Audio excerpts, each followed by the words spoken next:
This hearing will come to order. Today's hearing is the third of the Senate Judiciary Committee that we've held since the Supreme Court overruled Roe v.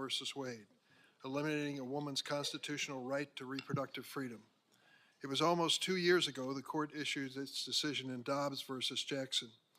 With a single ruling, the right-wing majority overruled nearly 5 decades of legal precedent and revoked a constitutional right for the first time in history. In the years leading up to Dobbs, we were warned about the dangers of overruling Roe v. Wade. Medical experts told us it would unleash a healthcare crisis across America. Legal experts warned us that it would establish a disastrous precedent under which unelected judges can recklessly eliminate fundamental freedoms. And women across the country warned that overruling Roe would insert politicians and judges into the most personal decision imaginable, taking away their right to choose whether and how to expand their family. At the outset, I want to share a video on the state of our reproductive health care system in the post-Dobbs era.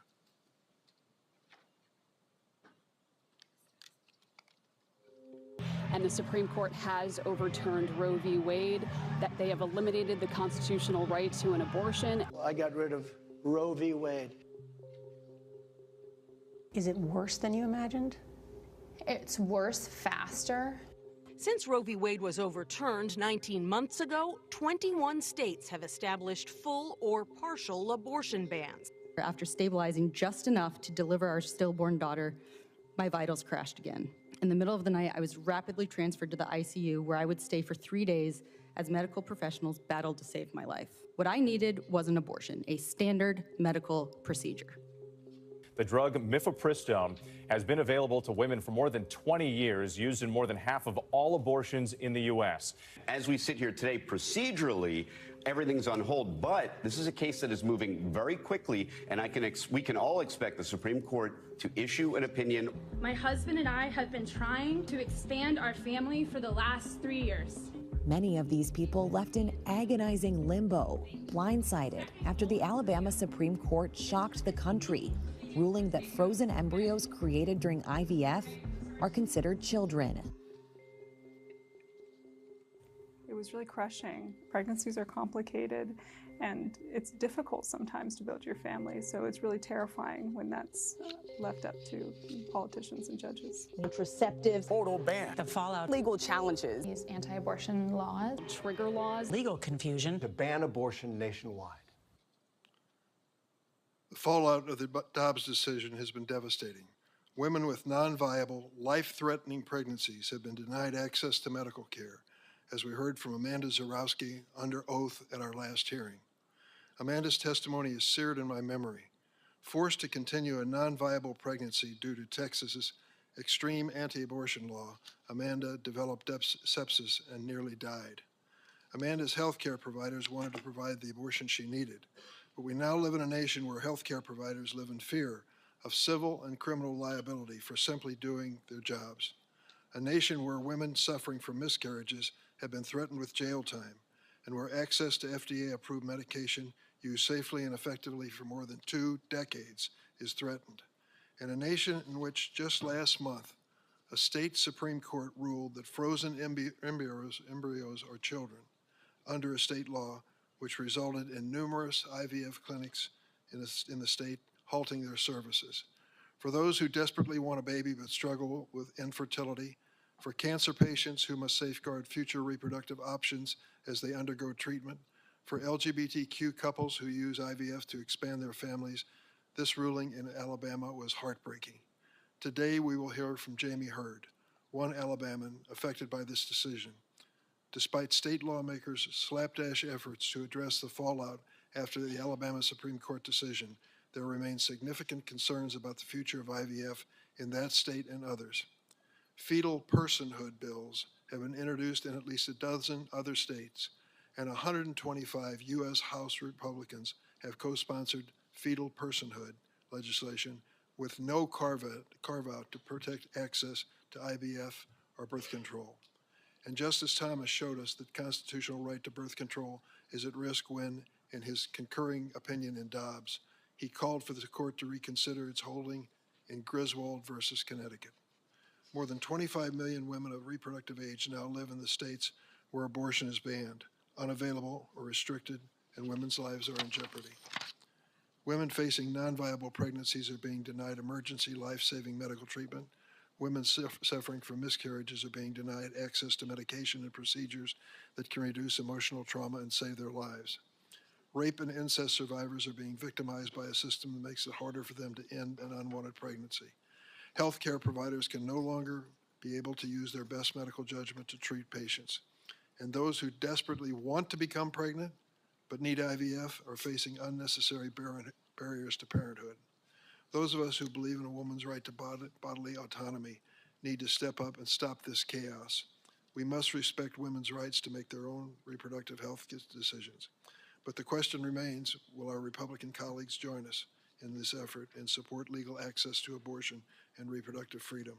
With that, I turn to Ranking Member Graham for his opening statement. Thank you, Mr. Chairman. I appreciate it very much. So we're having a hearing today about IVF treatments, and the opening statement was about abortion. I think everybody on our side supports the idea of families being able to access this treatment. I know Senator Baldwin, staff members on our side have had families through this procedure. Absolutely committed to making sure this is available. The Alabama decision, I think, has been corrected by the Alabama legislature. There are a lot of questions around embryos and what status they should have, but I don't think you have any disagreement here on the committee that IVF treatments should be made available. I think there should be reasonable regulation in this area, just like any other area of medicine. The abortion debate is one worth having, really. I think it's very important. What kind of country do we want to be in 2024 and 2025 and beyond? I have been vocal about a national limitation, exceptions for rape, incest, life of the mother, exceptions at 15 weeks.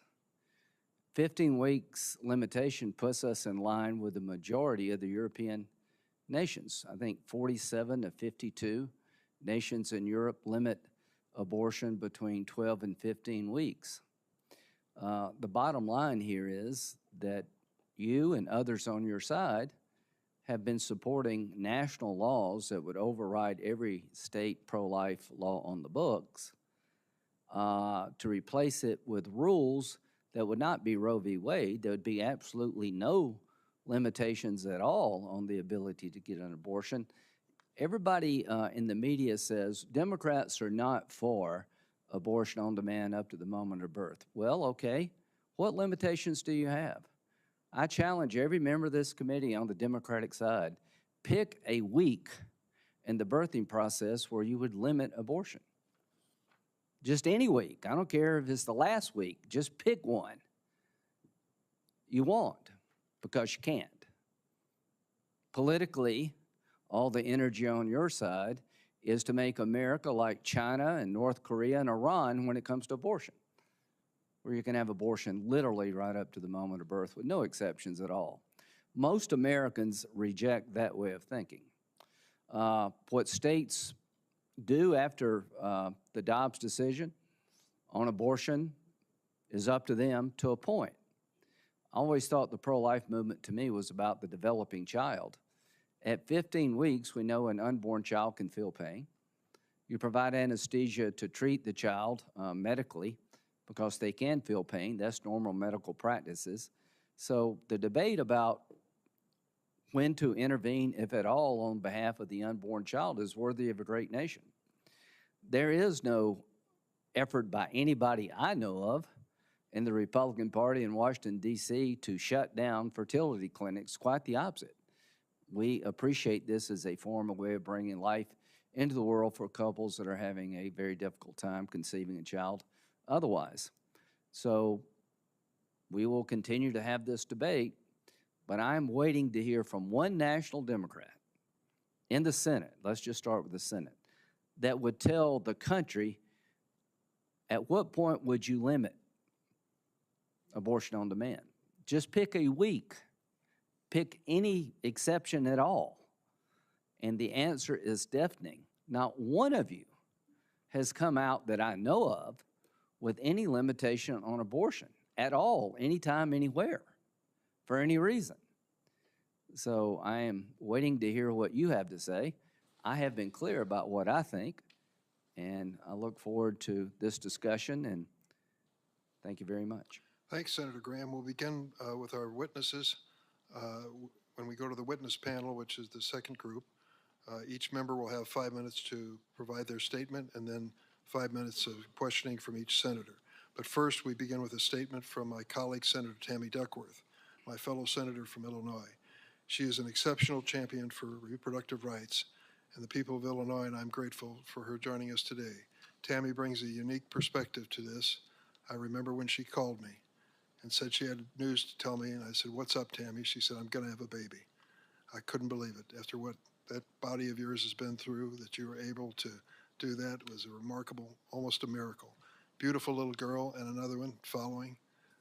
It's a tribute to you and your determination and courage throughout your life. The floor is yours.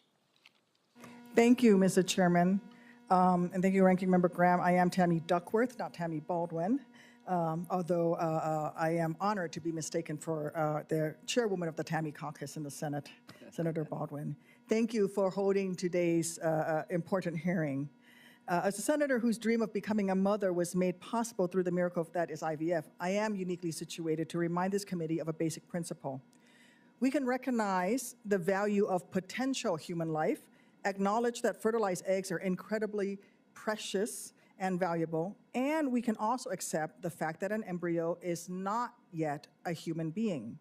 No one, and I mean no one, better understands the hopes and dreams that viable embryos represent than an IVF patient struggling with infertility. No one better understands the pure, unmitigated joy that flows when a successful transfer of embryos results in pregnancy.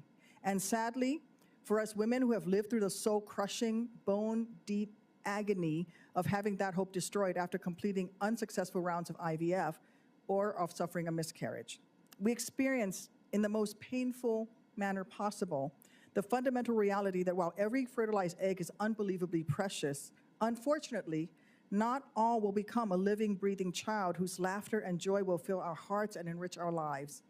Federal law wisely reflects this fact by defining the terms person, human being, child, and individual to only include, and I quote, every infant member of the species Homo sapiens who is born alive at any stage of development, end quote. Section 8 of Title I of the United States Code is consistent with Ranking Member Graham's common sense observation that, and I quote, nobody's ever been born in a freezer, end quote. Attempting to deny this reality, attempting to rewrite state constitutions and laws to define a fertilized egg as a human child, which is what the embryonic personhood crusade achieved in Alabama, is an affront to the millions of aspiring parents who struggle to conceive. It's a threat to the special separation of church and state. It's a betrayal of our great American spirit that reveres scientific discovery and progress. Those seeking to ban IVF won't stop at one medical procedure. Their ultimate mission is to extinguish the legacy of American ingenuity that was born in the experiments of Benjamin Franklin and continued through the groundbreaking IVF conception and birth of Elizabeth Carr in December of 1981. Look, every American has the right to personally believe that an embryo is a human child and to live their life in accordance with such beliefs by refusing to receive, provide, or offer IVF services, just as every American should have the right to decide whether, when, and how to build their family. But Congress must draw a line against a personhood movement's abuse of government power to force every American to live their life in accordance with that movement's moral beliefs. Opponents of IVF are being dishonest in claiming that the Alabama Supreme Court never banned IVF. Defining the cluster of cells that comprise an embryo to be a human being, and even the single cell that is fertilized prior to it becoming an embryo, they're defining that as an extrauterine child entitled to all the legal rights and protections of a person. This may not be an explicit IVF ban, but make no sense. As we witness in Alabama, it's an awfully effective way to ban IVF. After all, Alabama's criminal code defines murder as intentionally causing the death of a person. And just like that, 1 + 1 = 2. When Alabama defined a fertilized egg to be a person, and their code defines murder as intentionally causing the death of a person, the intentional disposal of an embryo, even a non-viable one that could cause a miscarriage if you were to implant it, which is a common practice in IVF, that disposal became a Class A felony. The flawed solution to Alabama Republicans crafted to restore IVF validates this fact by branding women and doctors that receive or provide IVF as de facto criminals in need of broad criminal and civil immunity simply because they require medical help to start a family. So let me say again, the law that was passed in Alabama does not negate the fact that the destruction of an embryo is the destruction of a human being. All that law that was recently signed into law says is that we're just not going to prosecute you. The chaos, confusion, and outrage in Alabama was a chilling preview of the dystopian future that awaits us if Congress fails to pass IVF protections that are effective and enforceable. That is why any senator that claims to support nationwide IVF protections should join me and the 48 senators co-sponsoring my bill in voting to pass the Access to Family Building Act. Our pro-family, pro-freedom bill would establish a nationwide right for patients to receive IVF. It would allow insurers to cover IVF, and it would also allow doctors to provide IVF in accordance with, and I make it clear that we state this in the bill, widely accepted and evidence-based medical standards of care. Unfortunately, there's a bad faith effort to confuse the public about my bill, using absurd hypotheticals that are an insult to families struggling with infertility. So let's be clear, under S 3612, no healthcare provider would be forced to provide IVF, period. That's because my bill's statutory definition of healthcare provider excludes providers that do not provide or seek to provide IVF. In addition, my bill only intends to protect IVF services provided in accordance with widely accepted and evidence-based medical standards of care. Wild-eyed hypotheticals like creating gene-edited designer babies, and I can't believe I have to say this, but it was brought up by my colleague who stood up to oppose my move for unanimous consent to pass the bill. She said that my bill would actually allow for the creation of human-animal chimeras, such as half-human, half-horse hybrids. Neither are widely accepted or consistent with evidence-based medical standards of care for IVF. Thus, S 3612 would not protect such procedures. Bottom line, Congress has the power to prevent what happened to those families in Alabama from ever happening again. So let's come together and achieve that goal. Let's pass the Access to Family Building Act to enshrine in federal law the right to receive, provide, and cover IVF so that more families like mine can hold their precious babies after all those long years of struggle of infertility and finally have that child that they've dreamt of for decades. Thank you. I yield back. Thank you, Senator Duckworth. Senator Graham, would you like to introduce your guest? Yes, Mr. Chairman. And also I'd like to put into the record Senator Cindy Hyde-Smith's response to the bill in question, if that's okay. Without objection. Okay. So Congresswoman Michelle Fischbach, did I get that right? Good. Welcome. Represents Minnesota's 7th District, which covers the western half of Minnesota. She joined the U.S. House in 2021 and serves on the House Ways and Means Committee, Rules Committee, Budget Committee, and Ethics Committee. In addition to her 4 committees, she serves as a co-chair of the Pro-Life Caucus.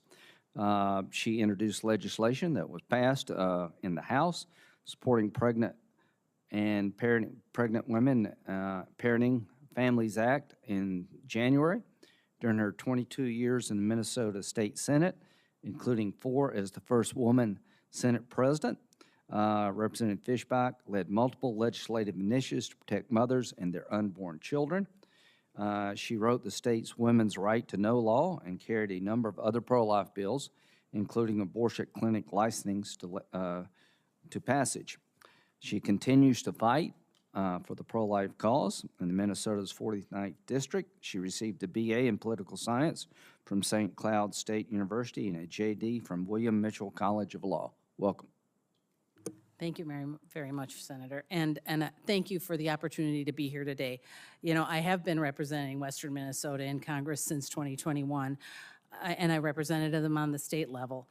But I am also pro-life and have been part of the pro-life community, helping women choose life for my entire life.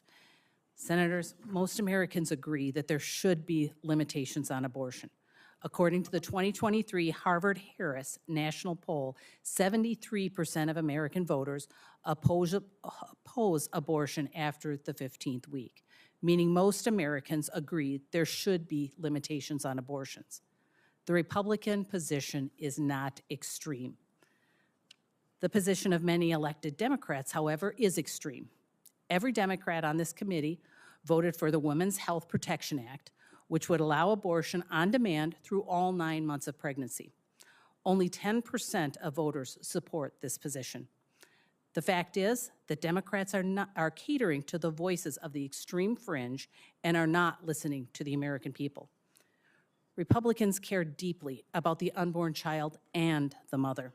We are looking at every opportunity to empower women to choose life and introducing legislation to support that aim. For example, this Congress, I introduced the HOPE Act.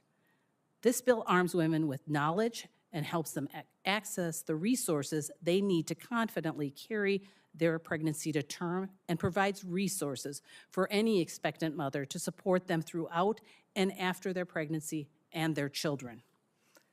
I also introduced legislation to ensure that TANF dollars could continue to go to pregnancy care centers. This bill passed the House, but Democrats fought against it. And it became clear they fought so hard because the only option they want women to have is abortion. The display was repugnant and frankly belittling to women everywhere. Democrats can spin their stories and confuse the issues all they want. They can trust to mislead Americans into thinking that Dobbs has anything to do with IVF or the Alabama Supreme Court decision. They can try to pretend like Republicans are launching an assault on reproductive rights. But they hide behind false narratives like this to drive their political agenda and to conceal deeply troubling features of their pro-abortion agenda. We do not have to look any further than some of the bills being discussed here today, such as S-701 and S-3612. These bills would allow abortion on demand until birth. They permit things like human cloning and very problematic forms of genetic engineering. These bills also preempt all state laws and completely destroy anyone's religious right not to participate in abortions or other practices they find to be morally objectionable. These measures are extreme. They put us in the same camp as countries like North Korea and China. Senators, I understand the majority here today is looking to paint Republicans as monsters who want to take freedoms away from women in this country. I assure you, nothing is further from the truth. My Republican colleagues and those in the pro-life community agree with most Americans, and we deeply understand the challenges expectant mothers face. We stand with them and are doing everything we can to empower these women to confidently choose life for their children. And I thank you for the time. Thank you very much, Congresswoman. Thank you. Our first panel will please approach the witness table.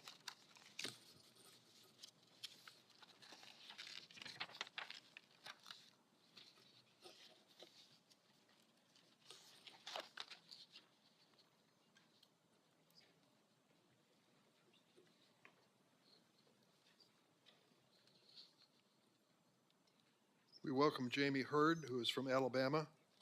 Was told she had to put her IVF treatment on pause after the recent Alabama Supreme Court ruling. We are joined by Lourdes Rivera, President of Pregnancy Justice, an advocacy organization focusing on the rights of pregnant people. Our final majority witness is Dr. Austin Denard, who has joined us from Texas. She is here to speak about her personal experience of being denied health care she needed. She's an OB/GYN in Dallas. Ranking Member Graham, would you like to introduce your two minority witnesses? Thank you, Mr. Chairman. We have Dr. Monique I'm going to call her Monique Wubbenhorst. Sorry, I'll get your name right in a minute.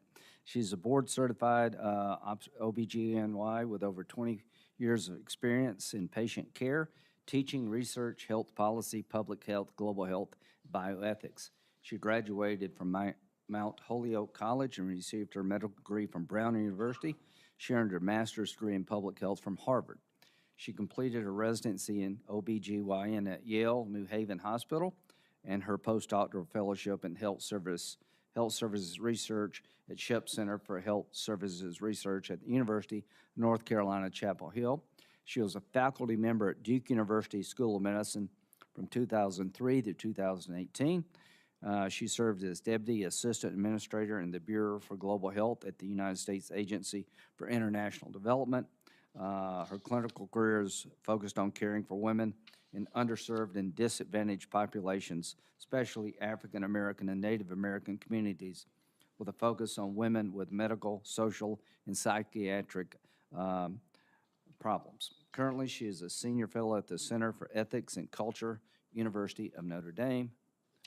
Next, Professor Carter Snead is a Charles E. Rice Professor of Law at the University of Notre Dame Law School, the Director of Center for Ethics and Culture at the University of Notre Dame, and a concurrent Professor of Political Science at the University of Notre Dame. He's one of the world's leading experts on public bioethics, and his research explores issues relating to neuroethics, enhancement, human embryo research, assisted reproduction, abortion, and end-of-life decision-making.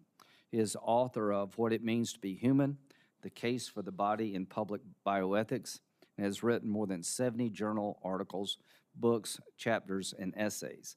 Prior to Notre Dame, he served as general counsel to President George W. Bush as counsel on bioethics under Dr. Leo Koss, where he was the primary drafter of the 2004 report, Reproduction and Responsibility, the Regulation of New Biotechnologies.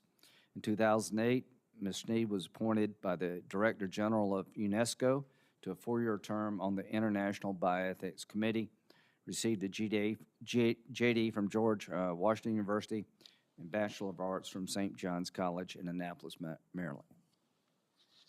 Thank you, Senator Graham. I'd ask the witnesses to please stand to be sworn in. Do you affirm the testimony you're about to give before this committee will be the truth, the whole truth, and nothing but the truth, so help you God? Let the record reflect that the witnesses answered in the affirmative. And our first witness is Ms. Hurd. Could you proceed with your opening statement, please? Thank you, Chairman Durbin, Ranking Member Graham, and members of the Senate Judiciary Committee. Thank you for the opportunity to testify before you today.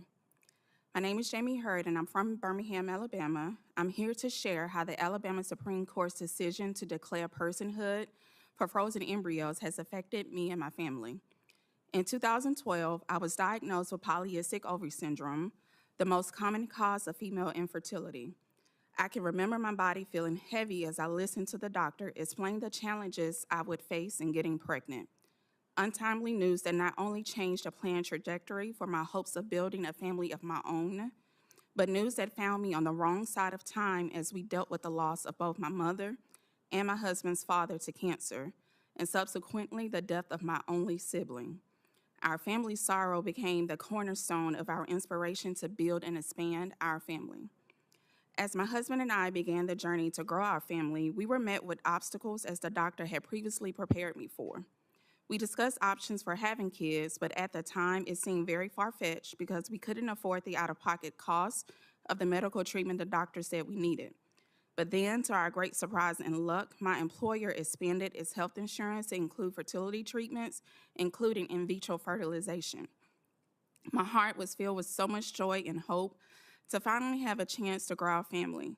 This coverage was the answer to our prayers and the only way we would have access to the necessary medical care to treat my infertility. We continued to encounter many obstacles and heartaches as we went through fertility treatments, from failed attempts at conception to the devastating loss of an ectopic pregnancy. After taking a pause on further treatments for a while due to the emotional and physical distress, we ultimately made the decision to begin the journey again. We met with our doctor, who explained that after trying other medical treatments that did not work, our best chances would be with IVF. We began with months of intensive tests and procedures. And while the journey through infertility treatments was not an easy one, we were finally blessed with our beautiful son through IVF. After taking our son on his first Disney trip, a true magical experience, we felt so inspired and ready to grow our family. We decided to start the IVF journey again to have our second child. We began the process on February the 14th, 2024, when we met with our fertility doctor to put a plan together to begin that process, which again involves multiple tests and procedures. Just a few days later, we saw in the news the Alabama Supreme Court ruling classifying frozen embryos as children. We later saw a statement from our clinic that they made the decision to pause new IVF treatments due to the legal risks to their clinic and their embryologists. Our hopes broke hearing the news of our clinic pausing treatments. My heart breaks as I hear and read comments such as our health conditions are nature's way of telling us we shouldn't have kids. I've never been actively involved in politics or advocacy before. I'm truly an ordinary individual living an ordinary life. Even to appear before you today with the support of my husband and very dear friend has brought its own separate challenges. Although I'm typically not on the front lines advocating for any particular cause or issue, I knew I needed to fight not only for my rights as a woman, but also fight for my future family and all those individuals who are too deep in emotional and physical trauma of infertility. Now my husband and I are filled with so much uncertainty about how we move forward with expanding our family without the risk of being prosecuted. All these questions, all these decisions regarding my body and my family being decided by those that aren't here with me to fight the anguish of infertility. IVF is hope for those of us struggling to conceive. IVF is medically necessary care due to my and many other people's circumstances. Access to medical treatments without restrictions is a basic human right. It is enough of a traumatic experience dealing with infertility and going through fertility treatments to now have a basic human right being politicized to further expand that trauma. I'm asking you to truly put families first, which begins with having the fundamental right to build a family and the access to the needed resources to do so. You play a vital role in fostering compassion, understanding, and support for those in your communities, your neighbors who are confronting the hardships of infertility. Daily, I look and just stare at my son, still in awe that I've been afforded the opportunity to be a mom to such a beautiful miracle, a dream that for a while I did not think would come true, but it did through IVF. And I asked the committee to think about the hope that IVF means for patients like me, protect that hope, do not restrict it, but instead nurture that hope. Thank you again for letting me share my story. Well, you shouldn't have been nervous or stressed. You did just fine. Thank you so much for being here. Professor Snead. Senator Chairman Durbin, Senator Graham, and thank you for inviting me to testify before you all today. When the Supreme Court decided in Dobbs that the Constitution does not preclude the people from governing themselves on the fraught question of abortion, it brought us into alignment with most nations around the world who have always addressed the issue through the political process, most of whom restrict purely elective abortion between 10 and 14 weeks of pregnancy. After nearly 50 years of being deprived of the authority to meaningfully govern ourselves in this domain, the current political and legal landscape is widely varied, complicated, and a work in progress. But our system of federalism allows for divergent approaches to vexed questions. Some states have enacted strict limits on abortion, whereas others have dramatically increased access. Voters have supported abortion rights in every state referendum since Dobbs, going so far in Montana as to reject a proposed law protecting newborns who survive abortions. A similar proposal was rejected by this body. I would like to respectfully make 3 suggestions for good governance in this difficult area. First, it's important to be clear about the complexity of the issue. It is not simply a variation of the healthcare debate, or even reducible to the important values of equality or bodily autonomy of women facing serious burdens on their health and future.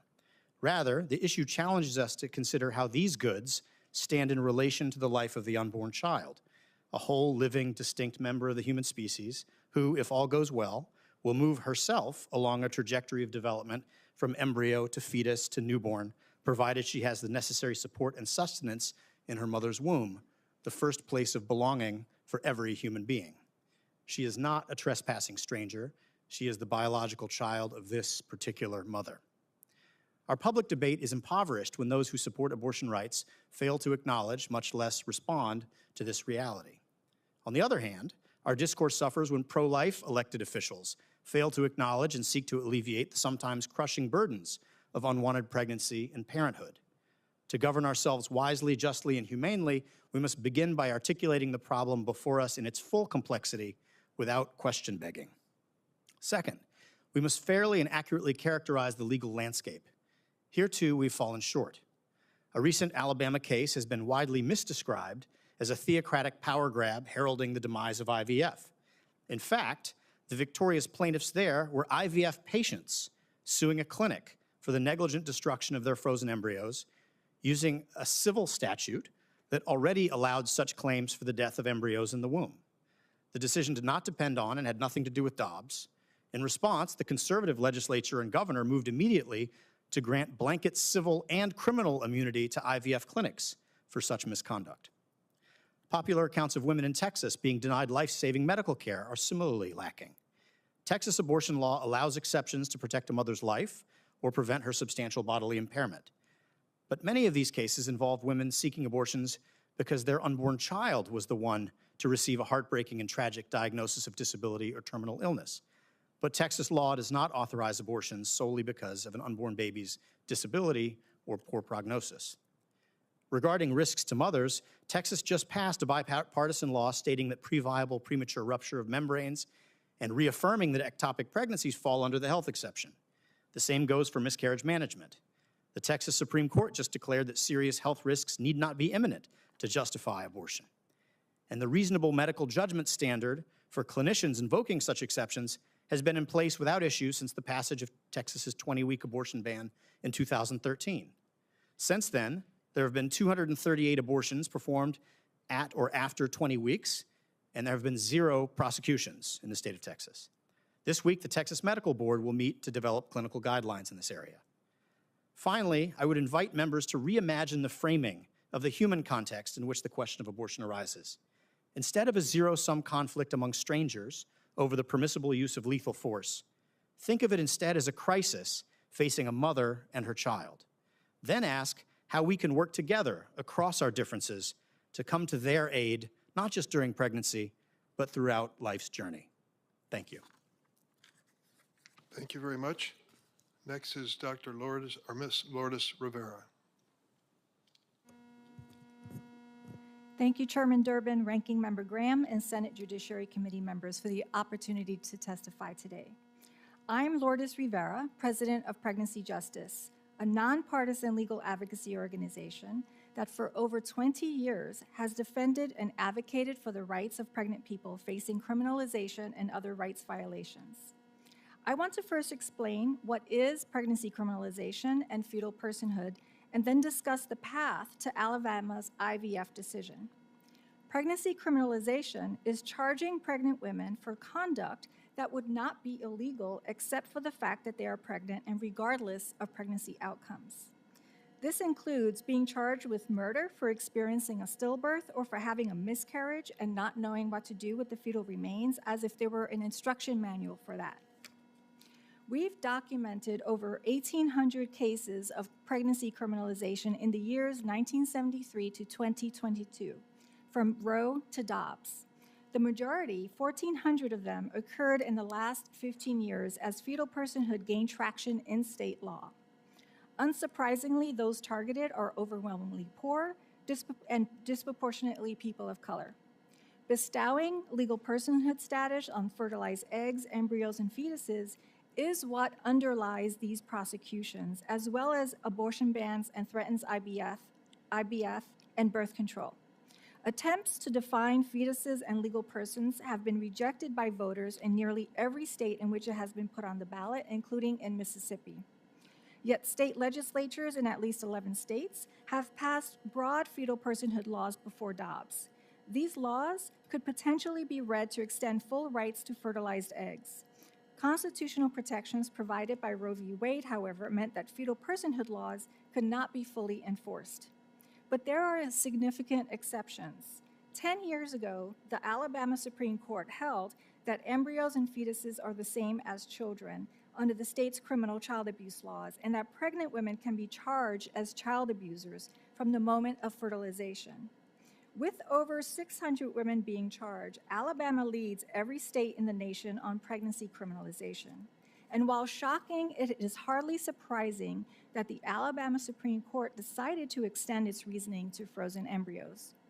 Alabama, along with Oklahoma and South Carolina, whose Supreme Courts have also designated fetuses as children under their state criminal laws, accounts for 2/3 of arrests of pregnant people nationally, including those who experience miscarriage and stillbirth.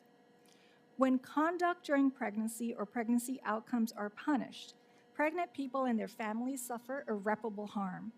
This includes dire consequences, health consequences, incarceration, and families torn apart. Our nation is facing a maternal and infant health crisis, and pregnant and postpartum people, but especially Black women, face increased risks of death and severe complications, including due to mental health conditions. The 3 states with the highest prevalence of pregnancy criminalization also have some of the highest rates of maternal mortality in the nation. Alabama ranks 4th and has some of the worst infant health outcomes.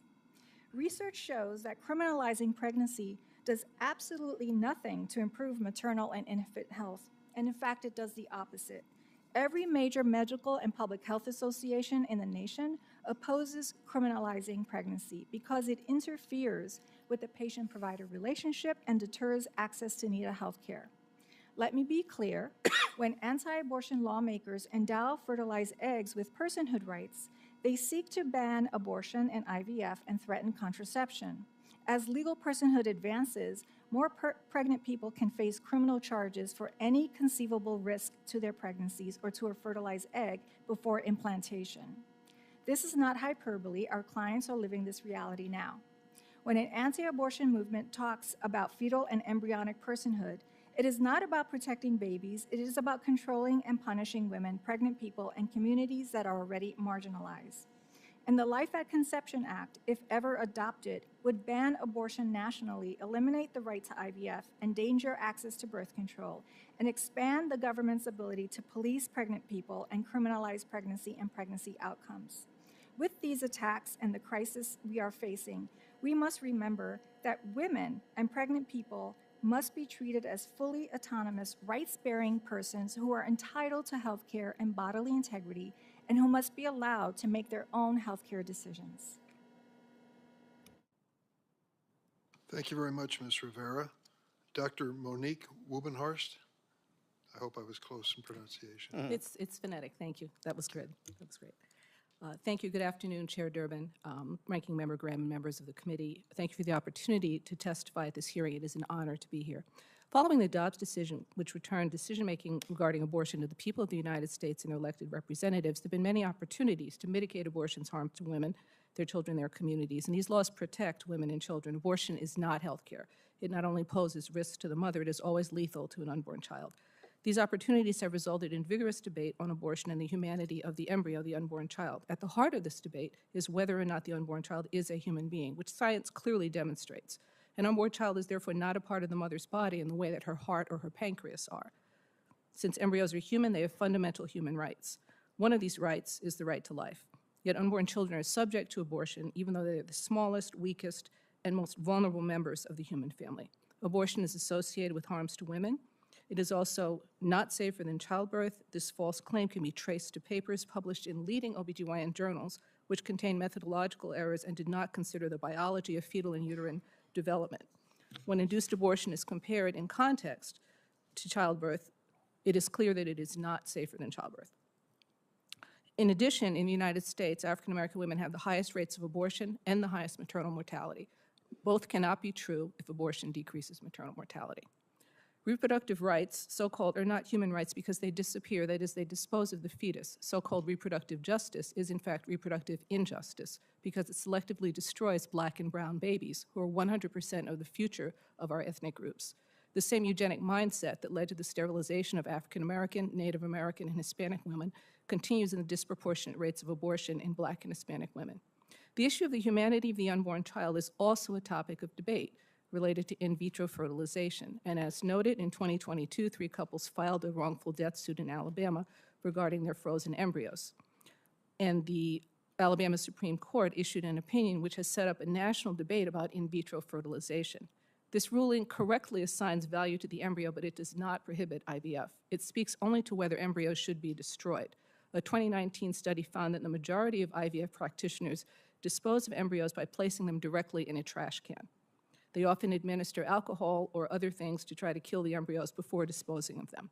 Louisiana and Germany have established ethics and safety standards for IVF that prevent embryo destruction. Since 1986, in Louisiana, for example, IVF and protection of embryos has occurred side by side, as embryos are recognized as human beings, not chattel property. In Germany, since 1990, the Embryo Protection Act has regulated how embryos may be handled. In procedures, the number of embryos, fertilized ova that develop into embryos may not exceed that number of those that are transferred to the woman during a treatment. No more than 3 embryos may be stored. Sex selection is prohibited, and embryonic research is prohibited. Embryo destruction can be addressed in part by reducing the creation of excess embryos. It is not IVF that is at issue, but rather whether embryos should be destroyed. People can be in favor of IVF without agreeing with the destruction of embryos. The IVF industry has been described as the wild, wild west. These questions show the dilemmas associated with it and the need for its regulation. Anyone who knows, has family member who has cared for, who has undergone IVF can testify to its mental, emotional, and financial costs and burdens. Prospective parents embrace these to build their families. But are all aspects of the IVF process compassionate and just? There is a need to regulate the industry, protect children, protect mothers, and maintain parents' legal rights.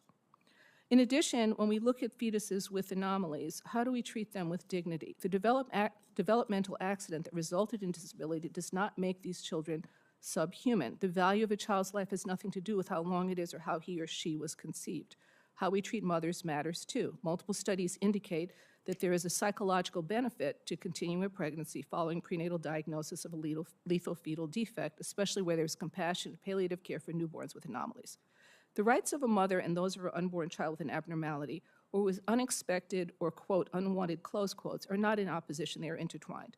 Both have inherent human dignity. Both deserve not only compassion and justice, but love, because love seeks the highest and best for another. Both deserve the best of care, which excludes abortions because abortion is not health care. It violates the bodily integrity, autonomy, and rights of the mother and kills her unborn child. To conclude, the Dobbs decision has resulted in vigorous, even fractious debate about abortion, but debate is positive. A similar debate should ensue for IVF with the view to better regulation. The IVF industry is concerned with the deepest desires of parents and with the most vulnerable human beings, unborn children. Our views of human dignity, along with compassion, justice, and scientific and clinical data, should inform this process. Thank you. Thank you, Doctor. Dr. Austin Denard. Chairman Durbin, Ranking Member Graham, and members of the Senate Judiciary Committee, thank you for having me here today. My name's Austin Denard. I'm a mother, a Texan, and a practicing OBGYN. I'm here today to describe what life has been like in Texas since the federal right to abortion was taken away by the Supreme Court and the state began criminalizing and banning abortion care. Nothing brings me more joy than being a mother to my 3 children, but a close second is being an OBGYN. I get to be present for the most incredible moments. There's nothing quite like a moment when a baby is born and a family is created. I've delivered thousands of babies and it still takes my breath away. But intertwined in these celebrations are also moments of complete heartbreak, pregnancy loss, devastating diagnosis, infertility. Since SB 8 was enacted and Dobbs' decision came down in 2022, those tough moments have become even more tragic. In Texas, where my husband and I both practice medicine, we live in fear as physicians and as patients. I can speak to both of these perspectives because I am a Texan and an OBGYN who needed an abortion in Texas and could not get one. After careful consideration and many prayers, my husband and I were delighted to find out that we were pregnant again in the summer of 2022. Between our 2 toddlers and growing surgical practices, we were feeling really busy, but also very blessed. But at 11 weeks of pregnancy, I had a routine ultrasound that changed the course of my family's life forever. The brain and skull had not formed. It was anencephaly, the most severe neural tube defect, 100% fatal. I will never forget looking up at that ultrasound screen in complete disbelief and devastation. I needed an abortion, but would have to flee my state to get one. Texas, where I've lived for 6 generations, where I practice medicine and where I'm raising my family. My mind began to spin. Where would I go? Who would take care of me? Who will take care of my children? What about my patients? And what if this is the last time I ever get to be pregnant? Because of Texas's new laws, we were afraid to use credit cards or even tell people why we were traveling to the East Coast so suddenly. I was terrified my husband would be arrested for aiding and abetting my abortion just for traveling with me. And under Texas's new laws, the penalties were so severe, 100 years in prison, huge fines, a loss of our medical license. It was humiliating. Through it all, I felt so broken and abandoned by my home state. But at the same time, I had never seen my luck and privilege with more clarity. What would other people do in my place who could not afford the extensive costs and lost wages? No one should have to be lucky to access essential medical care. As heartbreaking and traumatizing as that was for me, it is even more disturbing to be a working OBGYN in Texas, trying to abide by these paralyzing and punitive laws while still providing timely, compassionate, and ethical care for my patients. Conversations in my office are different now. Couples arrive for their pregnancy confirmation visits filled with worry. They know how much is at stake. What if it's an ectopic? What if I start bleeding? What if I become really, really sick? I have the same answer for all of them, that I will do everything in my power to keep them safe. But still, we collectively hold our breath as we pass the pregnancy milestones, because my patients know that lawmakers have stripped away their rights to make decisions about their own health, their own body, and their own family. So long as they remain on Texas soil, their pregnancies belong to the state. Exceptions are said to exist in the laws, but in reality, it's fiction. These bans have stolen so much from us. I have spent the greater part of my life dedicated to becoming the best doctor I know how to be, yet lawmakers are making decisions about my body and my practice as if they know better. I've never wanted to be a public person, but I can't be silent anymore. The silence is too painful. These cruel laws have to change. Texas women deserve better. Americans deserve better. And my 4-year-old daughter deserves so much better. Thank you. Thank you, Doctor. We'll have 5-minute rounds of questions. I'm trying to resolve in my mind these 2 issues of abortion and IVF. I understand the premise. If you start with the premise that life begins at conception, then it certainly is reasonable, I suppose, to follow that through to the conclusion that no abortion is warranted and to want to overturn Roe versus Wade, which is what one group of thinkers in this country arrived at. But then for the same people to say, well, I'm all right with IVF, seems to me to be inconsistent, because we know during the IVF procedure, we run the risk, if not the reality, that there will be embryos created that will not be implanted. So is this the end of a life? How can you reconcile those 2 positions? I find it difficult, very difficult. Professor Snead said we're going through a work in progress since Dobbs. It sure is a work in progress. So when you hear Dr. Denard and others, Ms. Hurd, describe what they've been through.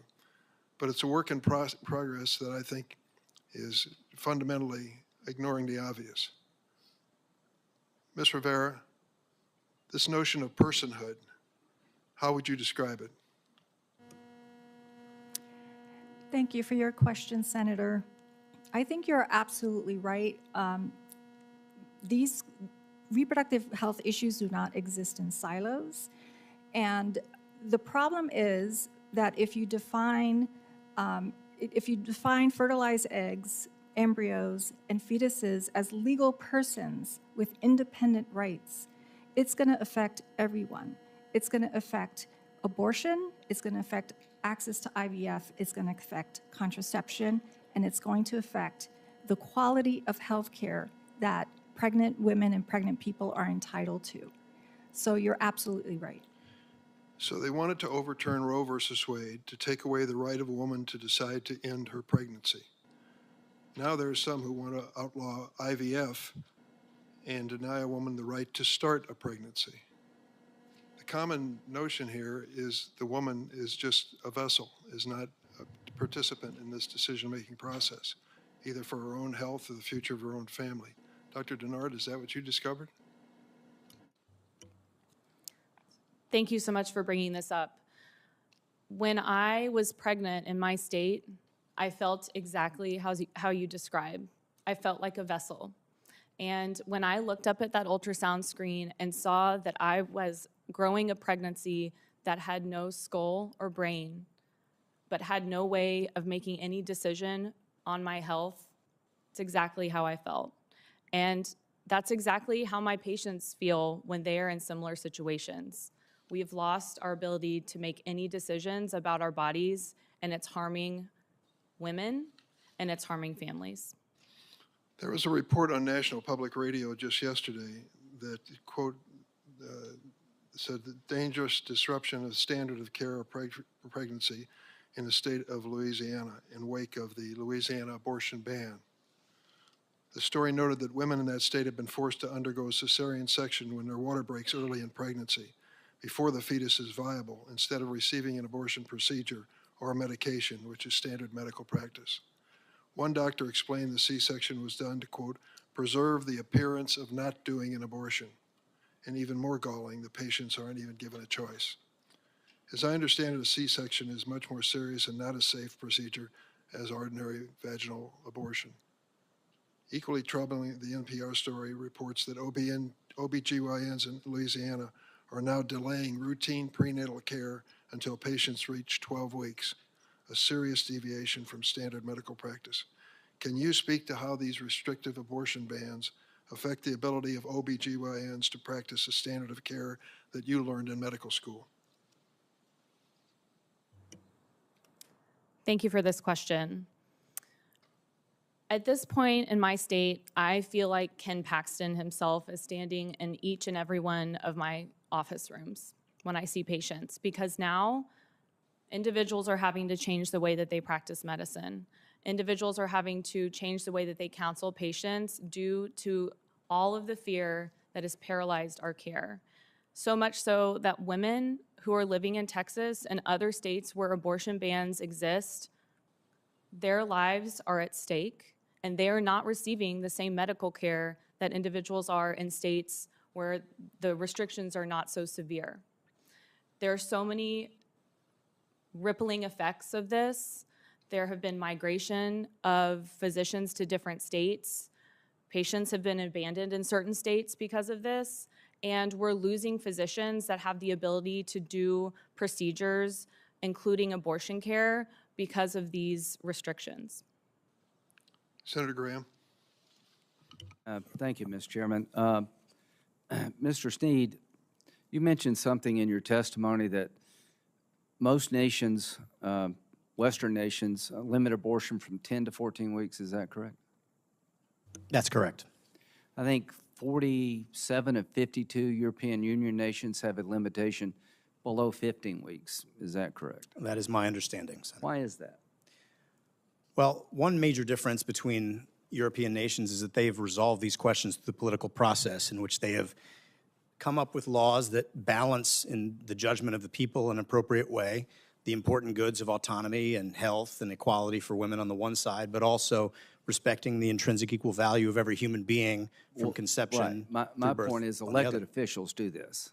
Absolutely. We are unique in that we are one of the only countries that I'm aware of in which for 50 years the Supreme Court set our national abortion policy as opposed to the people themselves. Now, after the Dobbs decision, elected officials at every state level decide matters of when you can have abortion limits, if any. Is that correct? That is correct. And that's in line with most of the civilized world in terms of having elected officials do this.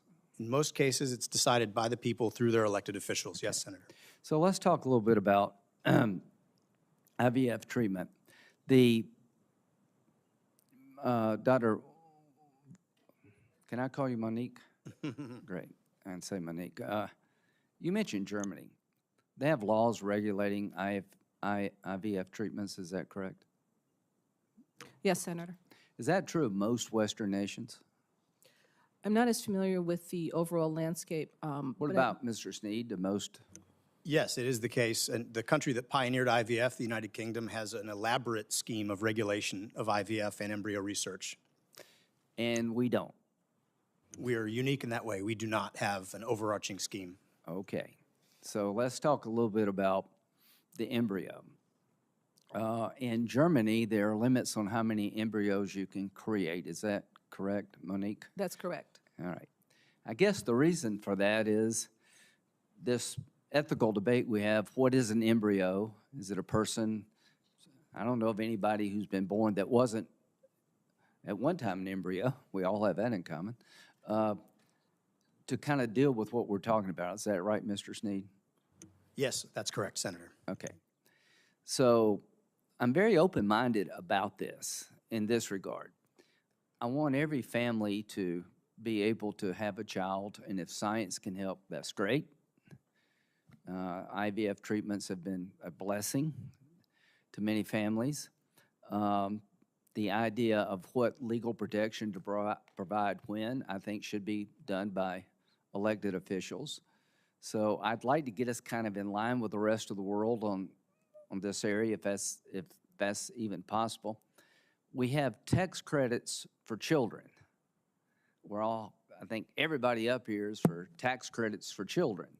Should we have a tax credit for people trying to have a child through the IVF process, because it's very expensive? Maybe we should. The point I'm trying to make is that all of us are for life. There's just a different opinion of when the law should intervene. Some people say you have no rights until you're actually born. Other people believe that the day before you're born, you should have some rights. It's all a balancing act here, right? And what I'm trying to do, Mr. Chairman, is if we don't have any national standards about IVF treatment, should we? Monique, what do you think? I think that it's very important to open the debate and to have national standards. As I've said, even people related to the industry say that it's like the Wild West. Do you agree with that, Mr. Snead? Yes, Senator. There's a statute that you all passed in 1992, your colleague, Senator Wyden, called the Fertility Clinic Success Rate and Certification Act, which began as a sort of consumer protection law, but it's proven to be inadequate to even protect the interests of families that are seeking IVF.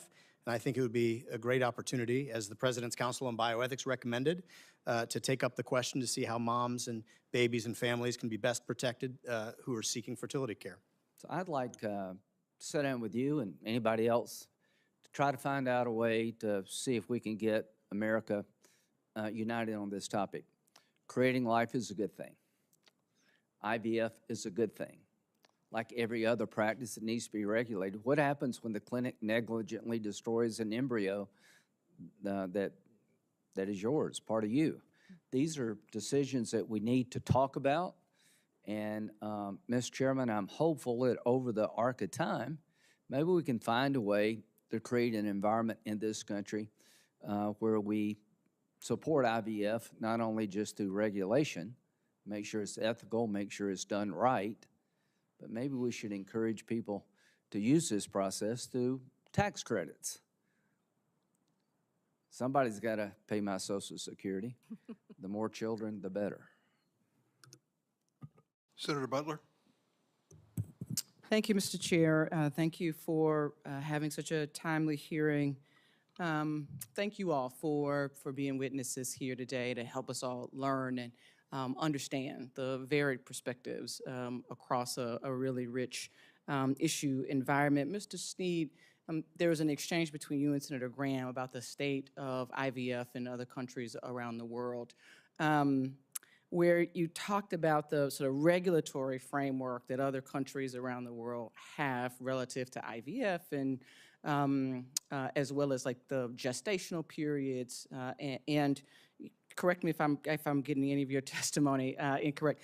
Can you speak to the state of paid medical family leave or paid medical leave in those countries as well?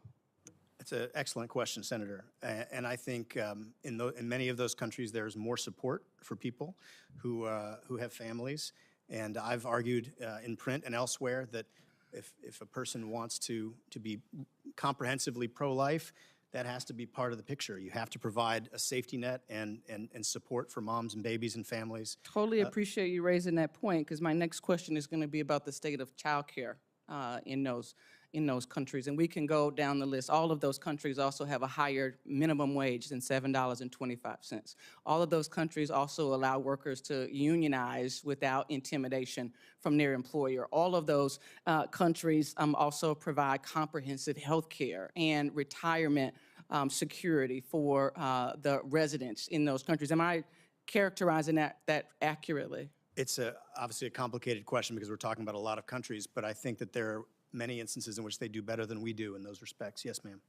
I appreciate you helping me to bring this into perspective and really try to understand the juxtaposition and the tension that we find ourselves in, this sort of uniqueness in spaces. I think that's the word you use, the sort of U.S. Uniqueness, as there are many other ways in which the U.S. Is unique, in ways that it is not advancing the equivalent supports for families for life as those other countries that are being compared to. There's an interesting other sort of irony that I wanted to sort of call forth in in the sort of pro-life argument as it's being presented here, and that is the irony of that argument sort of juxtaposed with the criminalization of patients and physicians. I find it ironic, and I direct this to you, Dr. Denard and Ms. Rivera, find it ironic that the folks who are doing their best by way of presenting as patients in need of a healthcare procedure, a full spectrum of healthcare procedures that women often need that are different than men, that then the punishment is a criminal record, years in prison, and losing your livelihood to provide for the family that is a demonstration of this value of life. Can you talk, you spoke a little bit, Dr. Denard, about the trends that you're seeing in the OBGYN space in Texas. I wonder if you could offer just quickly a little bit more of what you are seeing. What are OBGYNs talking about? Are there more medical school students, for example, that are choosing to, on match day, practice in the OBGYN space? Thank you so much for bringing this up, and you speak so eloquently. You take the words out of my mouth, really, when it comes to the irony that we're all facing. We are seeing that states like Texas are less desirable for medical students that are coming out of their training because the training is different now in our state due to these ridiculous regulations, to be quite honest. And when I went to medical school, I went because I wanted to take care of people. I didn't think I was going to have to worry about being criminalized or being thrown in jail. I just want to take good care of my patients. They're like family. I see patients who come to me in college wanting to talk about contraception, and then the next year they come back, they've met someone, they're getting married, they want to talk about starting a family, and then we go through pregnancy together. And it's a really, really important relationship that we have with our patients, but it's becoming really traumatizing. Thank you so much. And Mr. Chair, if I might just close, I do look forward to working with my colleagues to make sure that we repeal the Trump tax cuts for the wealthy so that we could actually do some of the things that other countries are doing to wrap around the kind of full service of life and protection of life that other countries around the world are doing. Thank you all so much. Thank you, Mr. Chair. Thanks, Senator Butler. Senator Kennedy. Thank you, Mr. Chairman.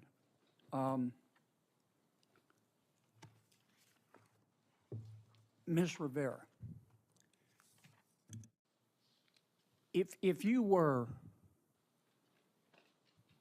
queen for a day and you had unfettered discretion to establish a national rule on abortion for America, what restrictions, if any, would you implement with respect to abortion? Thank you for your question, Senator. I would, so the American College of Obstetricians and Gynecologists opposed restrictions that are not based in medicine, right? People need to be able to make their own reproductive health care decisions, and having arbitrary restrictions lead to the situations like we've been hearing about, like Kate Cox and others who are not able to get the health care they need during obstetric emergencies. We know the majority of people access abortion services early. Maybe I wasn't clear, Yes. because I've got to ask each of our witnesses here. Just tell me, if you could implement any rule, what restrictions, if any, you would put on abortion. Senator, arbitrary restrictions put women's health in danger. So that means no restrictions? Senator, healthcare needs to be driven by medical practice and medical standards of care. You don't believe in any restrictions on abortion? Healthcare needs to be driven by medical standards of care. Well, your website says you support abortions at all gestations. That is correct, because you support abortion needs without to be made any available restrictions. Based on medical standards of care. How about, could you get it, if the mother's healthy and the baby's healthy, would you support an abortion the day before birth? Actually, that is not how abortion care works, Yes, ma'am, but would you Senator. support that? You say no restrictions. That is called labor and delivery, Senator. But you support no restrictions. That is not how abortion care works, and it's Sure really, it does. that is not my how abortion question's care simple. works, Senator. Would you have a rule saying that if a healthy mother with a healthy baby wanted to have an abortion the day before birth, would it be okay with you? Senator, that is not how abortion care works, and it's really dangerous. That rhetoric is really dangerous for the people who are It would be confronting okay these with you, wouldn't it? That is called labor and delivery, sir. It would be okay with That you, is called wouldn't it? labor and delivery, sir. I find that astonishing. Senator, I noticed that is it really on your offensive. website, that is really offensive You to issued the a people press needing release. to You access don't abortion refer to care. mothers. You say at your organization, you don't refer to mothers. You call them birthing people. Is that right? That is among the language that we use, Yeah, yes. what's the difference? A birthing person is someone who's in labor and delivery. Okay, that's a mother, right? So for sure, the majority of people who are pregnant are cisgender women, and at the same time, we have to acknowledge that trans people and non-binary people do and can become pregnant, and it's really important not to misgender them in law and health because it is really dangerous to them. You were invited here by my Democratic colleagues today? That is correct. Okay. Dr. Denard, if you were queen for a day, what restrictions, if any, would you place on abortion? Well, if I was queen for a day, I would use shared decision-making between myself and my patients so I could take really, really good care of them. So you don't think there ought to be any restrictions? You know, that's not really how abortion care works. We need to be able Yes, ma'am, to but I'm take trying to care. understand your position first. Do you support any restrictions on abortion? I support my patients, I trust women, and I know that they're going to make the right decision for themselves. Okay. And you were invited here today by the Democrats? Correct. Okay. Professor Snead. Well, let me back up. I don't have much time left. How would you change Texas law? Are you suggesting that Texas should adopt a law that's saying there should be no restrictions on abortion? Are you asking me? Yes, ma'am. Yes. If I could change Texas's laws, I would be able to take care of my patients if they're in need without restriction. I just find it extraordinary that neither you nor Ms. Rivera are willing to say what you believe, which is clearly that you don't think there ought to be any restrictions on abortion. You think it's okay. You want society to adopt a rule that says if a healthy mother with a healthy child wants to have an abortion, maybe she wants a different gender the day before birth, that's okay. Senator, and you both seem, it's clear that's what you believe. Why won't you say it? with all due respect, I've been to medical school. I've done multiple years of training, delivered babies and done thousands of surgeries for over a decade. And you're describing a clinical situation that just doesn't exist, Senator. No, ma'am, you're wrong. You're wrong, and you know I'm wrong. Do you perform abortions, doctor? I am not an abortion provider. Okay. Have you ever done an abortion? I have never done an abortion, but I take care of my patients who are actively having miscarriages. Okay. I think I'm over. Thank you for your indulgence, Mr. Chairman. On the Republican side. Senator Ossoff? Wait a minute. Is it Ossoff? Senator Ossoff. Thank you, Mr. Chairman. Senator Welch, if you are in a big hurry. Okay. Looks like my chairmanship's in doubt. Proceed. Dr. Denard, thank you for joining us and sharing your story with us. I want to talk about the availability of OB care, particularly in parts of the country with extraordinarily high rates of maternal mortality and shortages of qualified obstetric clinicians. In the state of Georgia, just for context, half of our counties have no OBGYN at all. We have one of the highest maternal mortality rates in the country. And I hear consistently in rural communities, and in fact, just a few days ago on a defense installation in Georgia, speaking with service members and military spouses, just how dire this lack of access to obstetric care is. And of course, it's not just OBGYNs, it's obstetric nurses, it's midwives, with sometimes deadly consequences for women who are unable to access health care, perinatal health care. Georgia has passed one of the most extreme abortion bans in the country at 6 weeks before many women even know they're pregnant.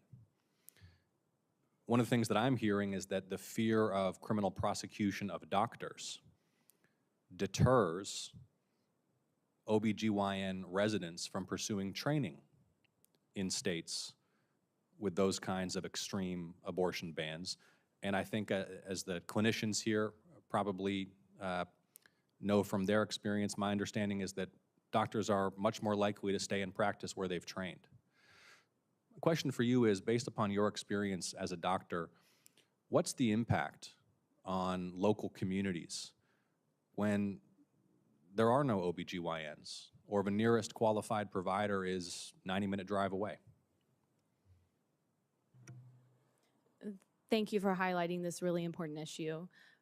Personally, I practice in a large metropolitan area in Texas, but what I can say is that many medical journals will show it's no surprise that when there's lack of access to care, there are very poor outcomes. And patients have to travel. They have to travel now to get the care that they need, and that distance is becoming further and further for them. So what happens is the areas that have lack of access to care, patients travel and overwhelm other areas where there is more access to care, and there are bad outcomes. So it's quite devastating to the women in our country, and it's negatively affecting my specialty significantly. Thank you, Dr. Denard. And Ms. Hurd,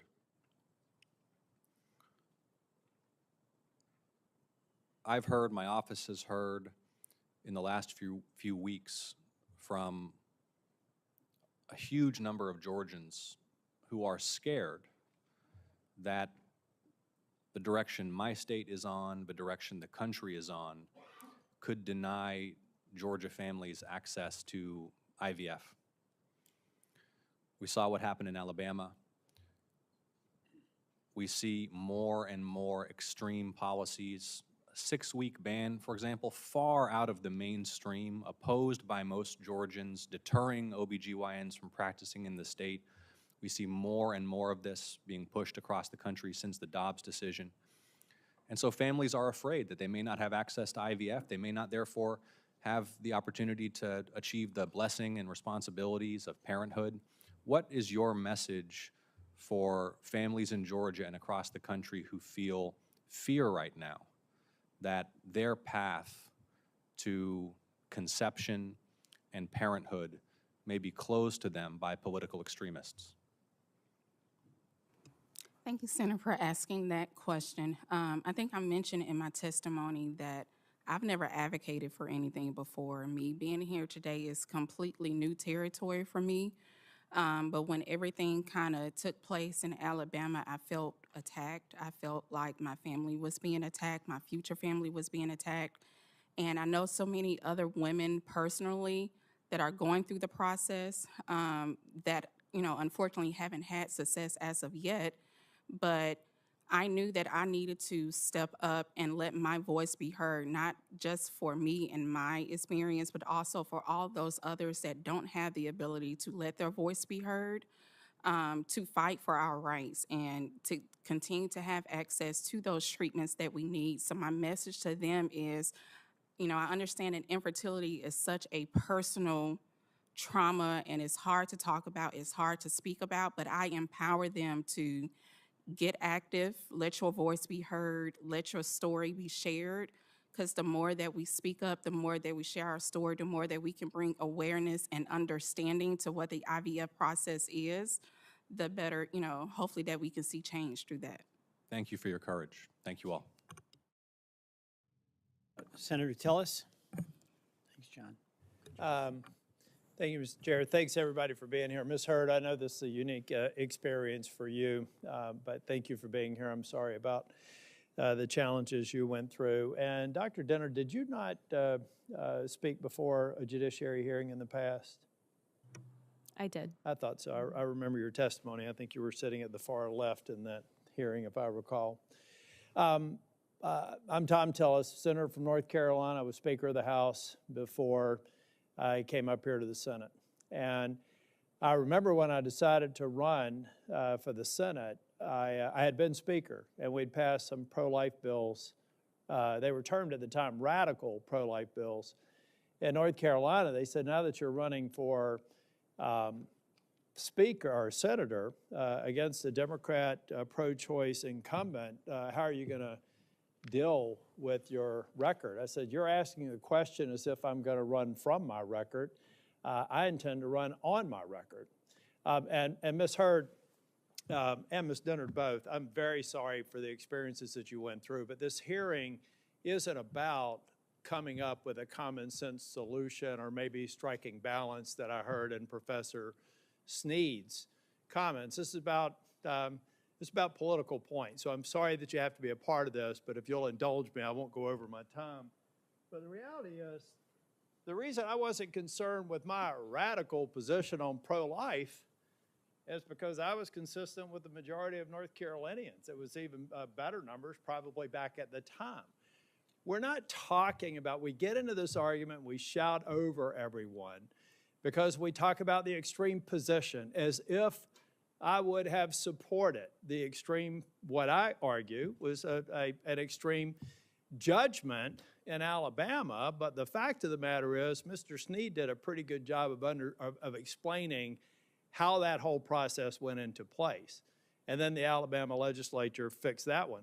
Having said that, I, for one, think that policies that the Alabama legislature proposed on abortion restrictions are a bit extreme. And ultimately, over time, I don't think that they will win the day in terms of public opinion. Maybe the same could be argued for some of Texas's policies, although they've addressed some of the concerns that may have made the experience that you went through go differently. But when people go out of this committee and they hear the narrative of the Republicans' extreme policies, vast majority of the Republicans' extreme policies are in alignment with the Western world. They would be out of alignment with countries like China and North Korea, but they're not extreme. It's not extreme to say late trimester abortions have to have some reasonable limits, including exceptions that would not have been an impediment to Dr. Dennard's abortion. I think that there's a happy middle ground that most Americans will accept, but they don't get a chance to have that discussion because what we have here are policy-driven hearings that really drowned out those in the middle who think that there probably is a common sense middle ground. I think this is pretty close to it. Maybe we could have a debate about it. Let me tell you what's not mainstream policy. A vote that we had on the floor that every member who was in Congress, a Democrat member, voted for, and every member in this Congress has co-sponsored, a Democrat member. It's a pretty extreme policy. And this is, I told my staff, you better fact check this 3 ways to Wednesday because it is factually what was voted on the floor. And I had somebody call into my office saying, Senator Tillis, you have to support that vote on the floor because it's just codifying Roe v. Wade. He did not know who I was. But I had staff, I told my staff, if you get calls like this, tell them that the Democrats are voting on a policy that would use taxpayer dollars to compel a religious institution to perform an abortion on a minor, not necessarily with a doctor, a physician's assistants, without the knowledge and consent of their parents. That is not hyperbole. That is not exaggeration. That is the text of the bill that my colleagues voted on, and then they come to a hearing like this and suggest that we have the radical position. This is rejected by a vast majority of the American people. So if we want to have a hearing educating people on radical, that is radical. That is a law that was voted on the floor and is now co-sponsored by my Democrat colleagues. So I look forward, as somebody who's worked on a lot of bipartisan bills, I look forward to having an honest discussion where Ms. Hurd's experience can be taken into account, Ms. Dennard's experience can be taken into account, and the extremes at either end, which are preventing any sort of certainty that I think every expectant mother deserves or any aspiring mother deserves. You are collateral damage for the political games that we play here in these committee hearings, and this is an example of one that has nothing to do with a reasonable bipartisan outcome. Thank you all for being here.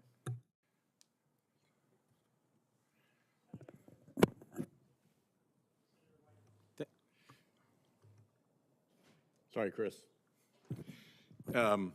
First of all, thank you all for being here. I know these are very difficult issues and very often very personal issues. In my meetings with the OBGYN community in Rhode Island, the doctors are horrified and furious at what they're hearing from their colleagues in other states who have to make the awful decision to not provide the standard of care that they are trained to because a bunch of characters in the state legislature wrote over what medical science knows to be best practices, and that's particularly concerning when a pregnancy begins to be troubled, and now you've got the mother's health at risk as well.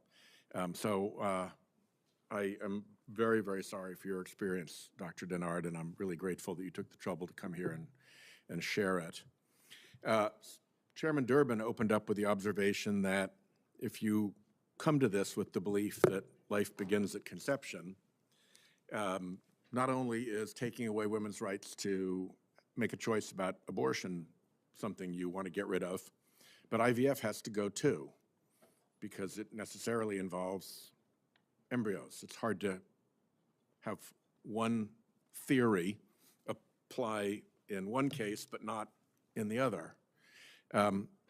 I'm a little bit concerned that that also would apply to mifepristone, a perfectly legal drug that is sold by regular pharmacies and can often be delivered through the mail.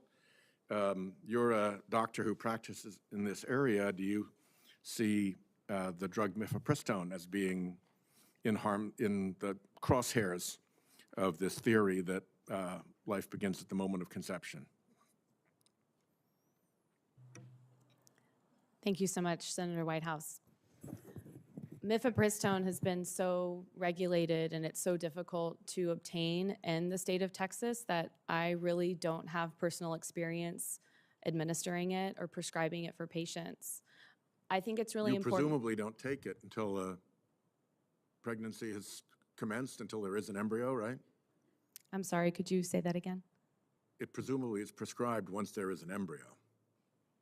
Correct. Yeah. So it would seem that mifepristone is next in the crosshairs of things to be taken away. And I don't know if contraception is next. That used to be an issue in this battle. Maybe that's where we go next. It just doesn't seem to make any sense any longer in this context of fetal personhood. I just really hope that, to follow Senator Tillis's remarks, that as we go through this, we can bear in mind just what evil this has worked in the medical profession when hard family choices have to be made with the life and safety of the mother at risk, the life and safety of the fetus at risk, and a doctor doing their very best, using the very best standard of care that they've been trained to all their professional lives, trying to advise through that very, very difficult and painful situation. And the notion that some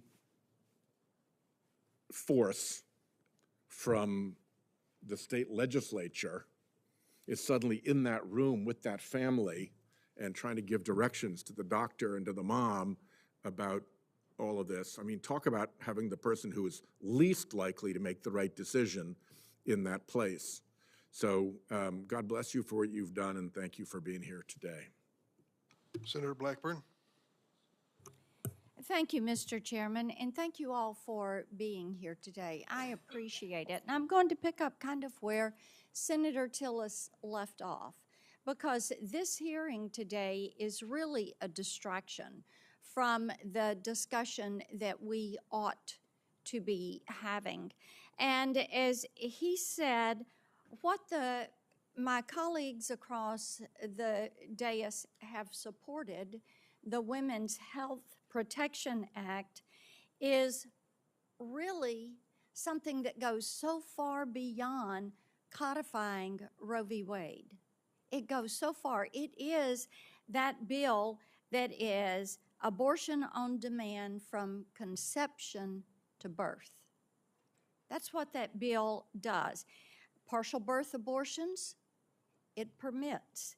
It even goes so far as to supersede state laws, federal and state laws that are conscience laws and that protect healthcare providers who choose not to perform abortions for moral or religious reasons. And the policies that the Democrats have laid out hardly get covered by the mainstream media.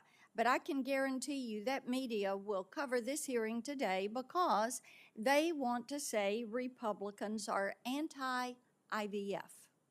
And we know that's probably what they're going to say. Now, and we know they'll use fear tactics and try to falsely paint Republicans as anti-IVF so that they can scare families. Well, just for the record, and here's the reality, I support IVF. I support fertility-related services. I'm a mom and a grandmom, have plenty of friends that have used IVF in these services. I think that having children is one of the greatest blessings that God gives us. I want Tennesseans to have the right to rear that family. And I will always oppose efforts that are going to block IVF because it is a service that many people need. So I think it is long past time that we hold our colleagues, our friends across the aisle to account for what the Women's Health Protection Act would actually do and the radical nature of that. And Dr. Wubbenhorst, thank you for being here today. I spoke a little bit about that Women's Health Protection Act and how far it goes beyond codifying Roe v. Wade. And one of the most reprehensible provisions that is in that legislation is the ban on informed consent. And the fact that those requirements are banned, you couldn't give the woman the opportunity to view the image of an unborn child or to hear the heartbeat of an unborn child. I am the sponsor of the Women's Right to Know Act. I think women need that opportunity to experience what that life in the womb is really about and to know that.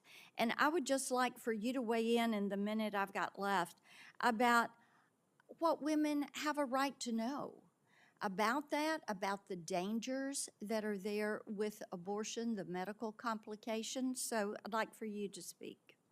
Yes, thank you so much for the opportunity to speak. I do think that the ability to see your baby's heartbeat and hear it is extremely important. And I think one of the reasons for the opposition is that there are some studies that show that about at least 60% of women who actually do that will choose to keep their baby and parent their baby. So that shows the power of what you see and what you hear as overcoming the idea that, okay, this is just a clump of cells, this is not really a human being. I think that the other points that you're making are very important about the safety of abortion. Abortion is associated with significant harms to women. And I do want to correct something. You know, it's not true that abortions do not occur very, very late. Dr. Warren Hearn does abortions very far into the third trimester. And that is not the same as labor and delivery, because the goal of labor and delivery is a living child. The goal of an abortion is a dead child. And in fact, if an abortion is not successful, that is called a failed abortion. So those two things are not equivalent. In addition to that, both medical and surgical abortion are associated with complications, and women deserve to know what those are. They need to understand that these procedures have important consequences for them, including hemorrhage, infection, damage to the uterus. I've personally cared for women who had abortion complications, in particular needing an ICU stay, needing a couple of surgeries after their mid-trimester abortion. Thank you. Thank you, Mr. Chairman. Thank you. Senator Coons. Thank you, Chairman Durbin, and thank you to all of our witnesses and my colleagues. The Supreme Court's decision in Dobbs versus Jackson Women's Health 2 years ago overturned roughly 50 years of settled precedent and was a forceful, a brazen act of conservative judicial activism, as we've heard today from a number of my colleagues and several witnesses. The predictions about Dobbs' aftermath and its potential impact on women's health have unfortunately, in many cases, all too many cases, come true. Women across our nation have lost the autonomy to make their own decisions about their body, their care, when and how to have a family. And the recent attack on fertility treatments proves that this issue may not stop at abortion. Contraception in different forms, IVF, IUDs, are on the front lines. Every woman in America deserves the freedom to make her own reproductive choices regardless of where she lives, and every American family should have the right to decide whether, when to become a parent. Ms. Rivera, it's good to see you again.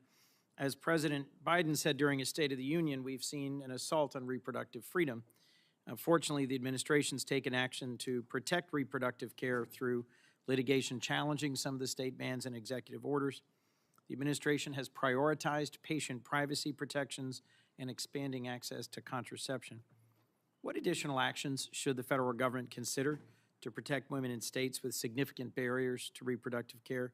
And what rights and protections might be at risk under a future administration that doesn't share the same commitment to protecting access to reproductive care? Thank you, Senator. I mean, I think one of the things that can be done is passing the Omnibus Act, which is to address maternal health care, particularly for Black women who are facing maternal mortality,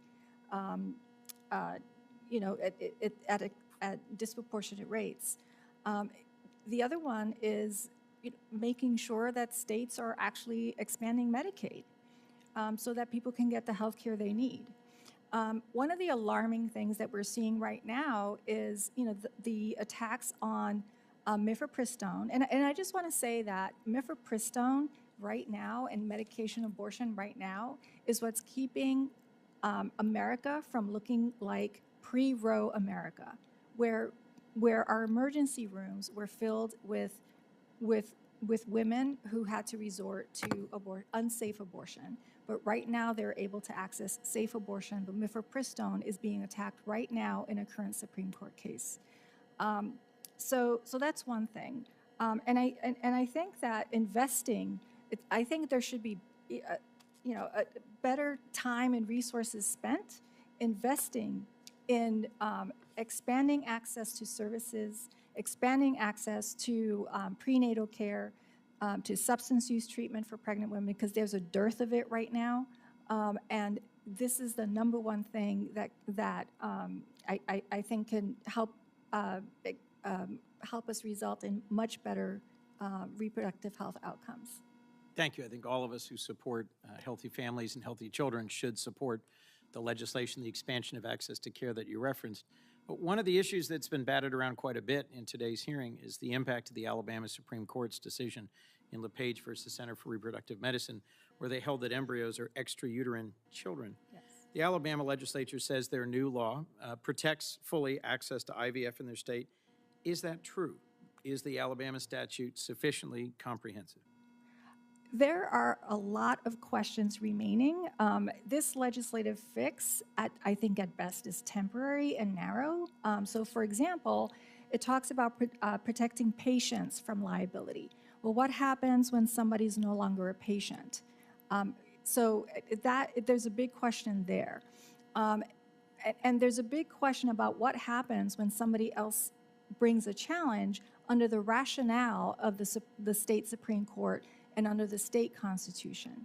I really want to bring attention to the Chief Justice concurring opinion, which people should read because it's very alarming, just under religious freedom grounds. But the opinion basically says that the state legislature can do what it wants, but it has to comply with the state's constitutional language, which includes the Sanctity of Life Act. So that's a really big concern. And there's a parallel with the Life at Conception Act, which Congress is considering right now, which can make nationally look like Alabama. Thank you, Ms. Hurd. If I might briefly, thank you for sharing how this Supreme Court decision in Alabama on fetal personhood affected you and your family. I joined my colleagues, Senators Duckworth, Murray, others, in introducing and supporting a bill to protect IVF nationwide. It was blocked on the floor. What would it mean for you personally and for families across our nation if Congress were to pass a law actually protecting access to IVF treatment across our country? Thank you, Senator, for asking. It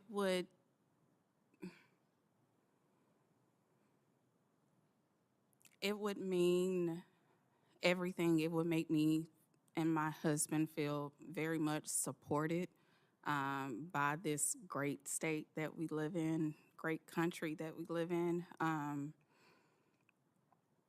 There are so many like myself that are experiencing infertility, and IVF is the only way that we can expand our family. So if we can get something passed that protects our access to that, it would absolutely mean a lot.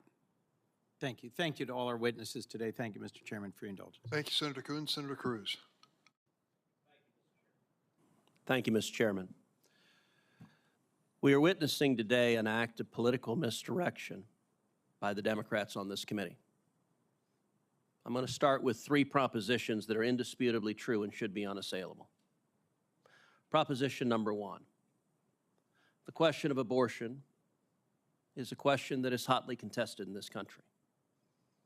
Reasonable people of good conscience and good morals can disagree on the question, and they do, in every state in the union. There are sharp, passionate, emotional, personal disagreements on this issue that people rightly care very deeply about. That's precisely why the U.S. Supreme Court in Dobbs said an issue like this that divides the American people should be decided by the American people. It should not be 9 unelected judges decreeing the rules for everyone to obey, but rather the voters should make those determinations.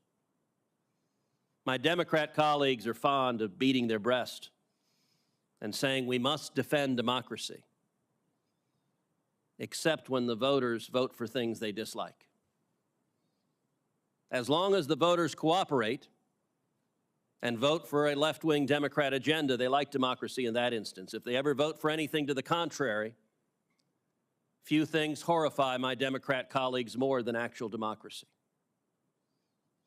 What is the state of law in America right now? Each state determines what the rules are that shall govern abortion. And the rules that they adopt reflect the values and mores of those citizens. We would expect the people of Texas to adopt different rules than the people of California. That is perfectly okay, and that is the beauty of our federalist system that welcomes diversity. But here's the second proposition that is equally unassailable. The position of today's elected Democrats in Congress on abortion is wildly out of step with the American people. It is a radical proposition. Every Democrat in the Senate, every single one, has voted for legislation that would strike down every single common sense restriction on abortion adopted by every state in America. The position of the Democrats is they would strike down every law, they would legalize abortion up until the very moment of birth. They would legalize partial birth abortion. They would strike down every law providing for parental notification or parental consent. If your daughter gets a tattoo or a piercing, a mom or dad has a right to know about that, but the Democrats would strike down a law that entitles the parents to know before an abortion is given to their daughter. The position of the Democrats is not a mainstream position. Indeed, national polling shows roughly 9% of Americans agree with that position. 91% of Americans disagree with the position of every single elected Democrat in this body. And understand, I'm not ascribing that view to them. They have voted for legislation that would strike down those common sense restrictions. And that leads to the third proposition that is indisputable. IVF is fully protected in law. It should be fully protected in law, and it will remain 100% fully protected in law. Every Democrat knows that. Out of 100 senators in this body support IVF treatments. I strongly support IVF treatments. In fact, in the state of Texas, IVF treatments are protected in law, and in fact, since 1987, Texas has mandated IVF coverage for many group health insurance plans. The Democrats know this. There's a lot of focus on the Alabama Supreme Court decision. The Alabama Supreme Court decision was not a decision striking down IVF. In fact, it was a case brought by parents seeking IVF against a clinic that had negligently cared for the embryos. It was a decision in defense of preserving IVF.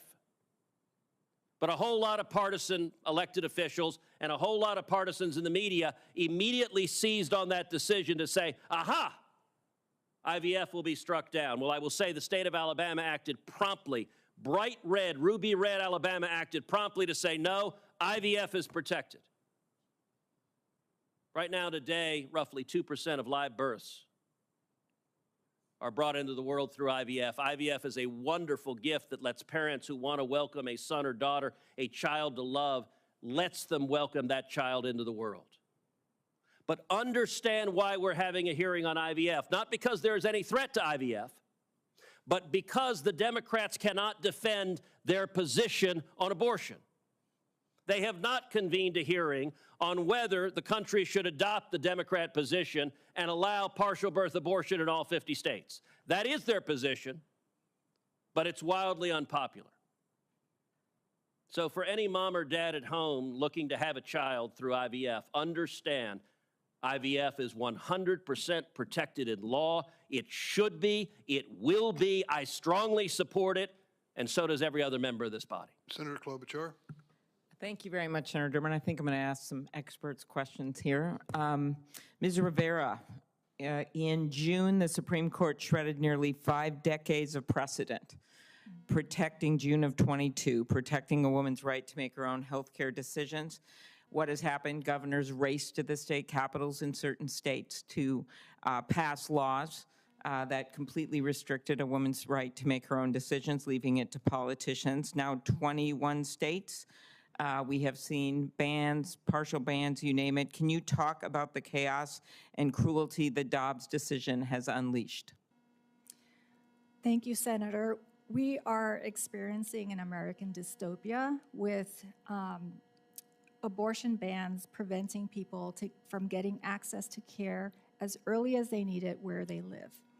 And so for those who can, they have to travel hundreds of miles, and there are many people who can't, so they're not getting access. Women's and pregnant people's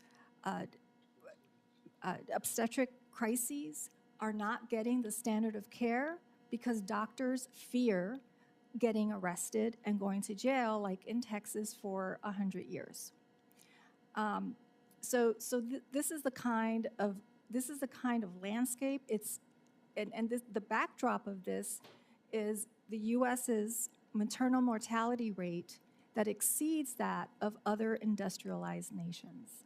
And criminalization contributes to that disparity, contributes to poor maternal and infant health outcomes. Thank you for bringing up some of these other problems that have been spawned by this. I would say one of them is the fact that we're starting to see less people going into OBGYN. Ms. Denard, as both a last year number of OBGYN medical students applying to residencies in states with abortion bans dropped by over 10%. Dr. Denard, as both a practicing OBGYN and a woman who sought abortion care in a state with strict abortion laws, how do you think these restrictions harm both patients and providers? Thank you for that question. I love Texas. My family's there. I love practicing medicine, but it is becoming so difficult to do so in my state. There are, as you said, residents who are choosing to move, medical students who are choosing not to match to programs in my state, and it's causing incredible health crisis for pregnant people. I'd like to also comment on what Dr.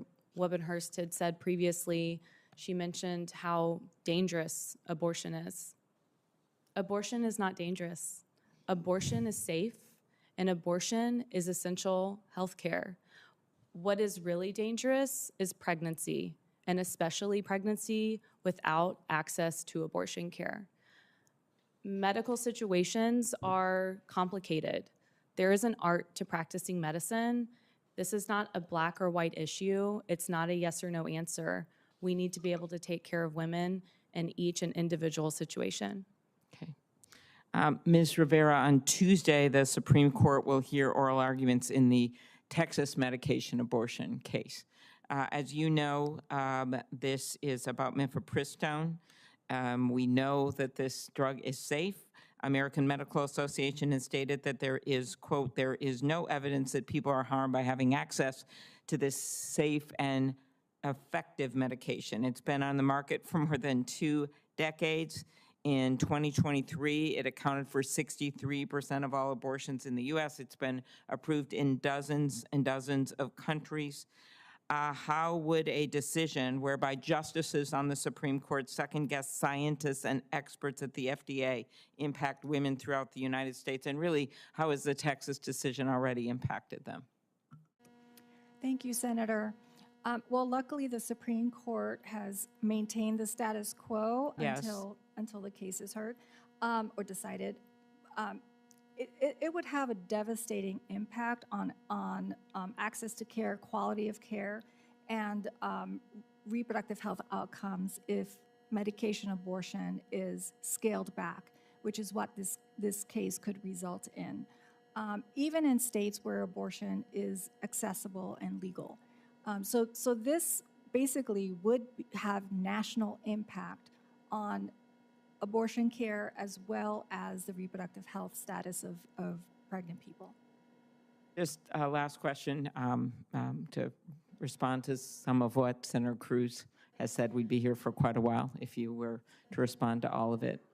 But could you respond to the fact that, in fact, the Alabama Supreme Court did cite the Dobbs decision and that cases like this in other areas have been unleashed since that decision came out from the U.S. Supreme Court?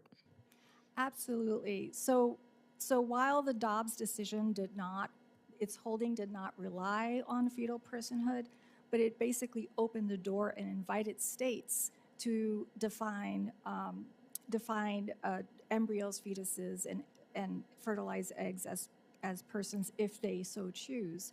And so Alabama cited to the Dobbs decision in redefining child to include a frozen embryo.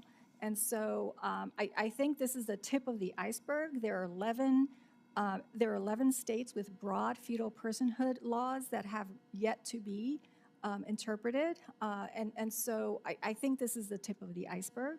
And the legislation that Alabama adopted, as I said, it could be temporary and it's very narrow. And it may not survive the next challenge when somebody takes it up to the state Supreme Court again. Thank you. And I think it's one of the reasons so many of us are devoted to codified Roe v. Wade into law, which of course does allow for restrictions, as the case had in the 3rd trimester, as long as the women's health and life is protected. So that, again, responding to something Senator Cruz said. But it's very, very important that we do this for our nation and not have a patchwork of laws across our country for IVF, for mifepristone, or any of the issues we've discussed here today. And that's my last question, just one answer. Would you agree? Absolutely, and there's been a lot of mischaracterization today about the Women's Health Protection Act. Thank you. Thank you, Senator Klobuchar. Senator Blumenthal. Thanks, Mr. Chairman. When I first introduced the Women's Health Protection Act, now about 12 years ago, we never thought we would be here. We never thought that Roe v. Wade would be overturned. We never thought that IVF would be under threat. We never thought that speeches would be made like Senator Cruz telling us that everything's okay with IVF. No reason to worry because the state of Texas protects IVF. Well, here we are. Dobbs has overturned Roe v. Wade, and for reasons that you've just described so forcefully, Dobbs has opened the door to a panoply of evils. It has unleashed from that Pandora's box a collection of threats to women's reproductive rights. I would like you to comment on why those kinds of state laws that Senator Cruz referred to, whether it's Texas or elsewhere, fertility treatment protection laws and the Alabama statute that you mentioned, are really inadequate to protect those rights, building on the question that Senator Klobuchar just asked you? Thank you, Senator Blumenthal. I think we have to step back and look at the bigger picture here. The overarching goal here is to establish fetal personhood under the 14th Amendment of the Constitution. I think that is the real danger. And all of these laws that recognize legal rights for embryos and fetuses and fertilized eggs in state law are paving the path to that.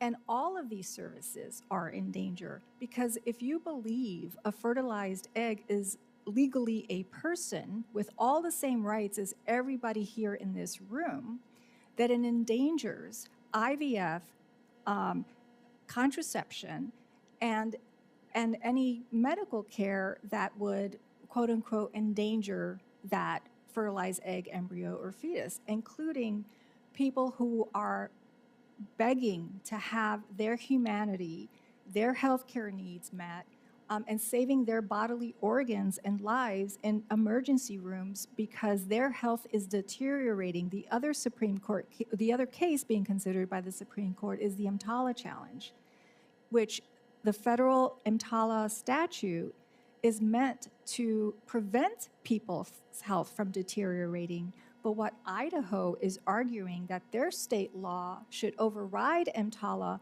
until somebody's health has deteriorated to be staring death in the face before they can get access to health care.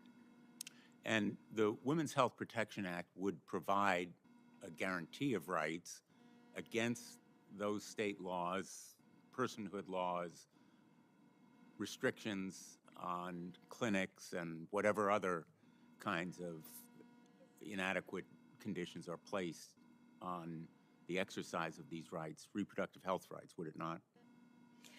Yes, and I also want to correct some mischaracterizations about the Women's Health Protection Act. What the Women's Health Protection Act would do would establish a national floor for access, because what had been happening for over years and years are layers upon layers upon layers of restrictions to shut down abortion clinics and abortion health providers. So the Women's Health Protection Act would restore that access. And there's nothing about the Women's Health Protection Act that requires anybody to be in favor of abortion or seek an abortion, correct? Absolutely not. And there's nothing in it that requires someone to engage in IVF. Absolutely not. The point is that individuals should be able to make their own reproductive health care decisions.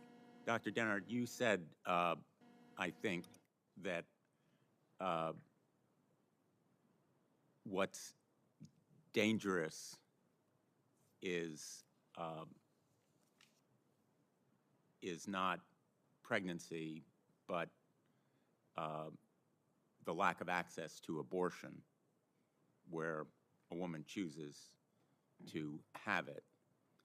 And I guess the way I put it is, what's really dangerous is lack of access to health care, because abortion is a form of health care. And I think that when we recognize that reproductive rights are women's rights, are human rights, are health care rights, we have a frame to protect these rights from the kinds of deceptive and misleading attacks on them. Would you agree? Absolutely, I would agree with what you're saying. Thank you. I've been pregnant 6 times, and I have 3 children. That is because the road to becoming a parent is not always straightforward. Every person's journey to becoming a parent is different. There are lots of twists and turns. I've had abortions, I've had miscarriages, and I have 3 healthy children. And in order to have those 3 healthy children, I needed access to, as you describe, basic medical care. And that's what my patients need. That's what I need to be able to provide them good care. Thank you. Thanks, Mr. Chairman. Senator Hirono. Thank you, Mr. Chairman. of the reasons that I was very much awakened to politics as a way to support social changes was on the issue of abortion. I was in college when the state legislature in Hawaii took up the issue of abortion rights, and in fact, the state of Hawaii was the first state to decriminalize abortion before Roe v. Wade. This is an issue that is very fundamental. What could be more fundamental than a person's right to control her own body and to make decisions relating to her body? What could be more invasive than to force us to have babies? I can't think of a single thing that we do basically to men that is as invasive as a bunch of politicians saying to a male person, you have to do this. I can't think of an instance, and yet something as invasive and fundamental as a woman's right to control her own body is under assault. So here comes Dobbs. I never thought I'd live to see the day when we have a Supreme Court majority that just summarily decides that something that I had taken as a constitutional right for almost 50 years, a constitutional right, where they just say, well, it's no longer a constitutional right. What kind of Supreme Court is that if they, the ultimate arbiters of what is constitutional and not constitutional, decides that this right that I had for almost 50 years no longer exists, and you leave it to the politicians in each state to make that decision? I have no words to express what an assault this is on women in our country, to force us to have babies. And now, even for the women who want to have babies, IVF is under assault. So I say, if you don't support abortion, don't get one, but leave the rest of us alone. There are good-hearted people, fair-minded people on both sides of the abortion issue. I acknowledge that. And that is why it should never be a decision that is left up to a bunch of politicians. It's a decision that is so personal and so fundamental that it should be left to the person, individual, and her doctor, if she so chooses. So the ripple effects of Dobbs, never ending. And we know that already people are making decisions as to what states they're going to live in, because if they live in one of the many states that criminalize abortion, they have to travel out of state to get the kind of reproductive health care that they need. And not all women or not all families have that capability. So once again, like the so-called right to abortion, if you were a poor person and lived in a state that did not provide funding for Medicaid abortions, you're pretty much out of luck. Hawaii was one of the few states that provided, that paid for Medicaid abortions, because what is a constitutional right if that right to be exercised depended on your economic situation? So we now have the circumstance where after Dobbs, individuals have to travel out of state to get the abortion care and other reproductive care that they need. And don't tell me that IVF is legal everywhere. If so, why did Alabama have to pass a law that so-called legalizes IVF in that state? And even that is not protective enough, because if I were a clinic providing IVF care, I would definitely not want to take the chance that that Alabama law is going to protect me, just as in Texas, their law protects the right that if the health care, if the life of a woman is endangered, she can get an abortion. Oh, really? I don't think that's the case, because what doctors, what providers are going to take the chance that maybe they did not determine that correctly, and that they have to wait till the woman is practically on death's door in order to deem the protection of her life to be one that would enable her to get an abortion. So, you know, the Dobbs decision has had so much negative effects. Mifepristone, oh yes, we have a Supreme Court that is about to determine whether or not a medication that more than half of people resort to legally in order to have an abortion, that could very well be banned, because we have a Supreme Court that seems perfectly willing to just eliminate what was deemed a 50-year constitutional right. So I come down to who's going to make the decision on whether or not a woman has a right to make reproductive decisions, bodily autonomy. Is it the woman, or should it be a bunch of us or state legislators? It is so clear to me who should have that decision making. And all of these bills, all of these efforts, and all of these ways and really to say that that this is an issue that good-hearted, right-minded people have very, they come to different conclusions. Yeah, and I say that's right. And that is why we should have bodily autonomy. If you don't support abortion, don't get one. Leave the rest of us alone. Thank you, Mr. Chairman. Thanks, Senator Hirono. Senator Booker. Thank you, Mr. Chairman. Ms. Rivera, Dobbs has really created this patchwork of laws all across the country that make it very difficult for people to access what is really important in terms of their health care. But on IVF in particular, it's created real challenges on sort of this patchwork on affecting women depending on where they live. Can you discuss that for a minute for me and let me know more specifically what's that doing to the profession as a whole?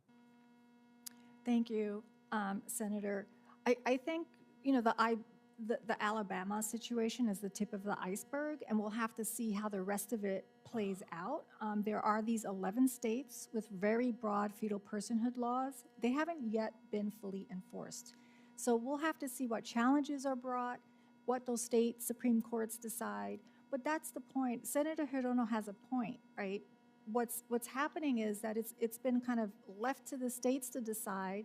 Women's fundamental freedoms are being left to be decided state by state. And so let me just drill in for this for a second, because many people don't realize that this insecurity or uncertainty is affecting women's access to reproductive care. Yes. And so let's be very specific. Are there, yes or no, doctors, OBGYNs, leaving certain states to go to other states, leaving these holes in the kind of care that individuals can get, that women can get in their communities? Yes, one of the impact in the post-Dobbs environment is that there are OBGYNs that are leaving states in areas that are already extremely underserved. So there are increasing OBGYN deserts that's happening. And are those in wealthy communities? What do those communities look like that these deserts exist? It is, the disproportionate impact is in communities of color. Let's be very clear. In rural areas, in communities of color who already have trouble accessing appropriate reproductive health care. So, and this, all of this, we're going to have to watch the maternal mortality rate very carefully and who it's going to be impacting, because I think it's going to be increasing over time. It already is increasing. And for the first time in 2021, Latinas had higher maternal mortality rates than white women. And so let's just, jump into the outrage of this. Mm-hmm. The United States of America has one of the highest maternal mortality rates writ large of other industrial nations, correct? That is correct. And that's for the whole country. But when you start looking at it by race, you see for African American women that there is almost a 4 times higher maternal mortality rate. And what you're saying right now, that these laws that are creating this patchwork are further exacerbating the access to maternal health care of African American women and low-income women. That is correct, and I'll say 2 more things. One is that there's a big overlap in the worst maternal mortality and infant mortality rates with abortion ban states. And secondly, that criminalization of pregnancy contributes to these poor health outcomes because it deters people from accessing care. And so Black women who are most at risk in dying at childbirth, Black women who are most at risk for having low birth weight babies, Black women who are most likely to have fetal deaths in giving birth, are now being put in a situation where their lives are greater at risk, where their babies are at greater risk, where their long-term health care is at greater risk because of all of these laws that are being passed that are restricting access to not just maternal care, but even to OBGYNs in the first place? Let me put it this way. Black women in this country are the ones most likely to be staring death in the face because during pregnancy. And so it is so important and critical for them to be able and be in the driver's seat to be making their own reproductive health care decisions. And this is the last point. The outrage is that a lot of these laws, the women that are both most being scrutinized over miscarriages, the women that are being most scrutinized over the idea that their lives are threatened because of their pregnancy, you see disproportionately, is it true or not, that these are African-American women and low-income women? So on the criminalization of pregnancy, Black women are certainly overrepresented in the number of people who are being charged with crimes. But the biggest impact, we actually have more poor white women who are being charged and arrested for supposed harm to fetuses. So this is also a situation of poverty, right? Of who is poor and who is a person of color. So people of color, low-income women, poor women Yes. are facing the brunt of these laws that are often ending up putting their lives, their health, and their well-being greater at risk, and also putting them at greater risk for low birth weight babies, fetal deaths, as well as maternal mortality. That is correct, and also being criminalized and put in prison. Thank you, Mr. Chairman. Thank you, Senator Booker. Senator Padilla.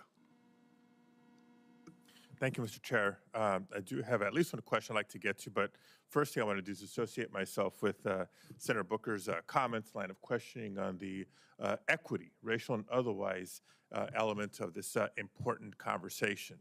And second, Mr. Chairman, I can't help but feel the need to respond to some of the comments I heard earlier from Republican members of this committee.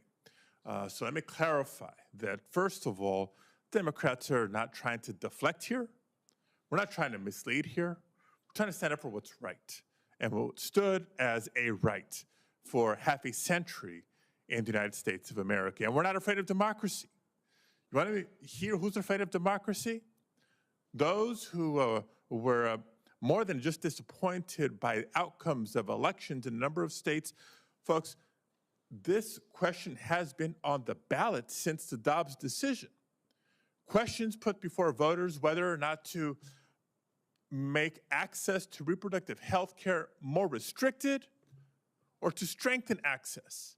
And in state after state, the public has sided with more access. Not just in the state of California, which is considered, oh, it's a deep blue state. I'm talking states like Virginia and Michigan, very purple states by some people's measure, but also states like Missouri, Ohio, Kentucky. So no, we're not afraid of democracy, but we do believe that there are some issues that rise to the level that warrant national, federal protections. It would be wrong to suggest that there shouldn't be any for the whole country and just let each state do what they want. Now, I do believe there's some of our colleagues who would like to leave the question of things like marriage equality to the states, and we shouldn't have federal protections. We should, and we do.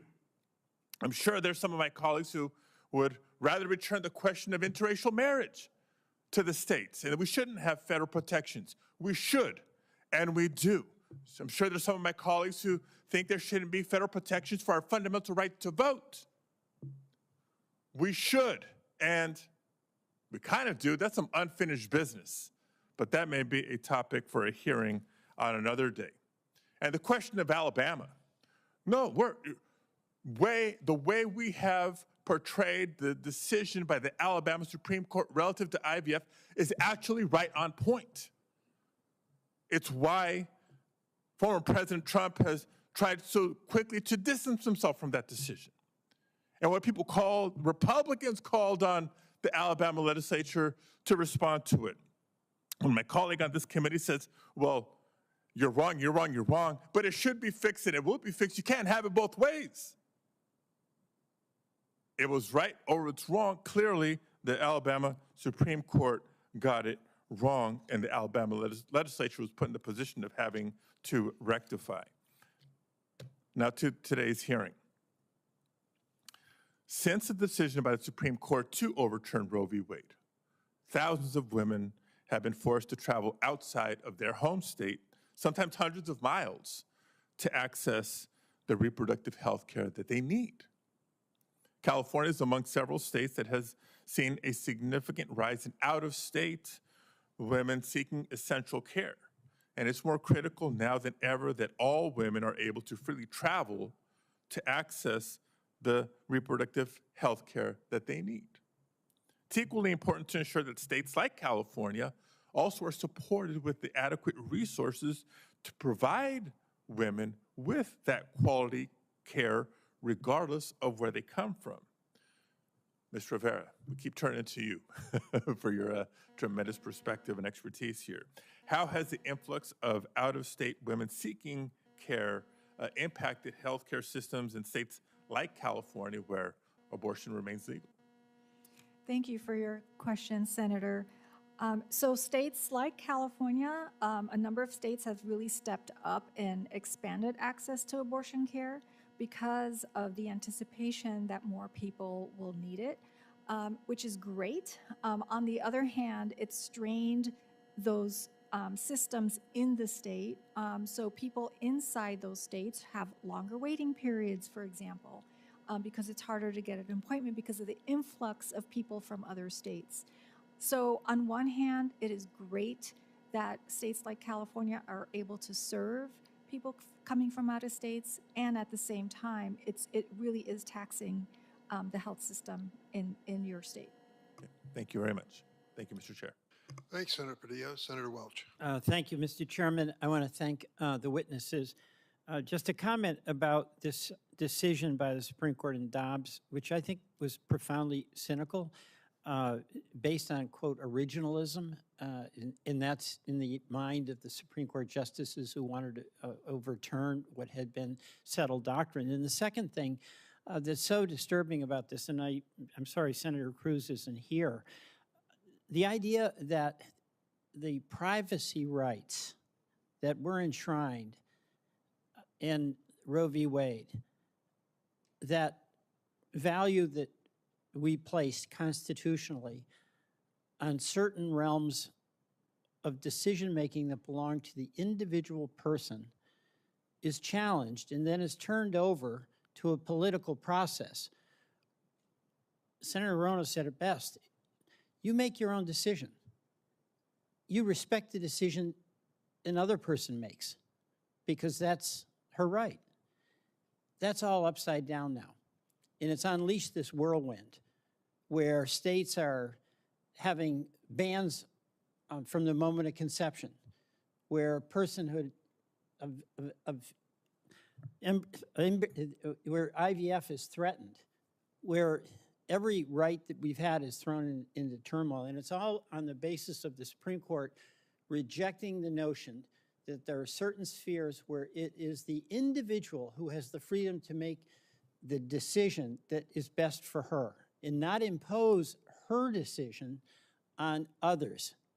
And we're reaping the whirlwind. And I just want to express to you, Ms. Hurd, thank you so much for coming in. I can't believe what you went through. And you and your husband in the effort to create a family. And my apologies to you that your court has done to you what it did.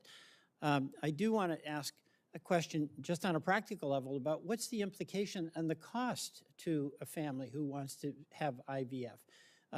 Ms. Rivera, could you talk about that? What's the implication here about an already expensive procedure? What's it going to cost a family like the Hurd family if they want to do this? I am not an expert on this, Senator Welch, but I can tell you that anything that makes it harder for an already emotionally and physically taxing process where people have out-of-pocket costs depending on insurance coverage, for example. Timing is everything from what I understand with IVF, and anything that makes it more difficult just creates enormous barriers. Okay. And Doctor, I want to give you a chance to respond to some of the questions that Senator Cruz was asking about late-term abortion. And my understanding is that late-term abortions are very rare, and it's almost always, really probably always, where there's a medical emergency and the life of the woman is imperiled. And I'm not, if we as a U.S. Senate try to figure out what should be done in that moment in circumstances that we know nothing about, that's going to jeopardize, in my view, very much the life of the mother. Can you speak about the agony of the decision that has to be made and what the considerations are? Of course, and thank you for that question. Like I've said before, medicine is not black and white. It's not straightforward. And abortion access and the ability for an individual to receive an abortion is basic healthcare and medical care. I invite you, Senator Welch or Senator Cruz, if he wants to come back, to follow me around in the hospital and really see what it's like to take care of patients and to see what it could potentially be like to try to have an exception for a patient who's critically ill, what that really looks like, because I haven't seen it work yet. I've seen patients on mechanical ventilation, patients who have active cancer, patients who are extremely ill. None of them have received abortions. They've remained pregnant. So the whole idea of, I don't even know what a late-term abortion is, to be quite honest. The vast majority of abortions occur in the first trimester, but that's not really the point. The point is that it needs to be a decision for an individual after shared decision-making and good counseling by a provider so that they can make the best decision for themselves.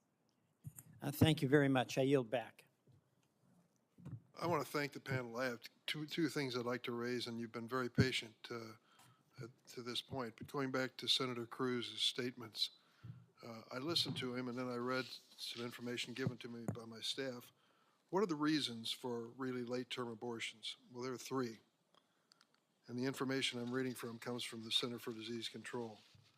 Why women need access to abortion late in pregnancy: maternal health endangerment, diagnosis of severe fetal abnormality, which didn't show up or develop until late into pregnancy, restrictive state laws that made it difficult for a woman to get an abortion early in her pregnancy.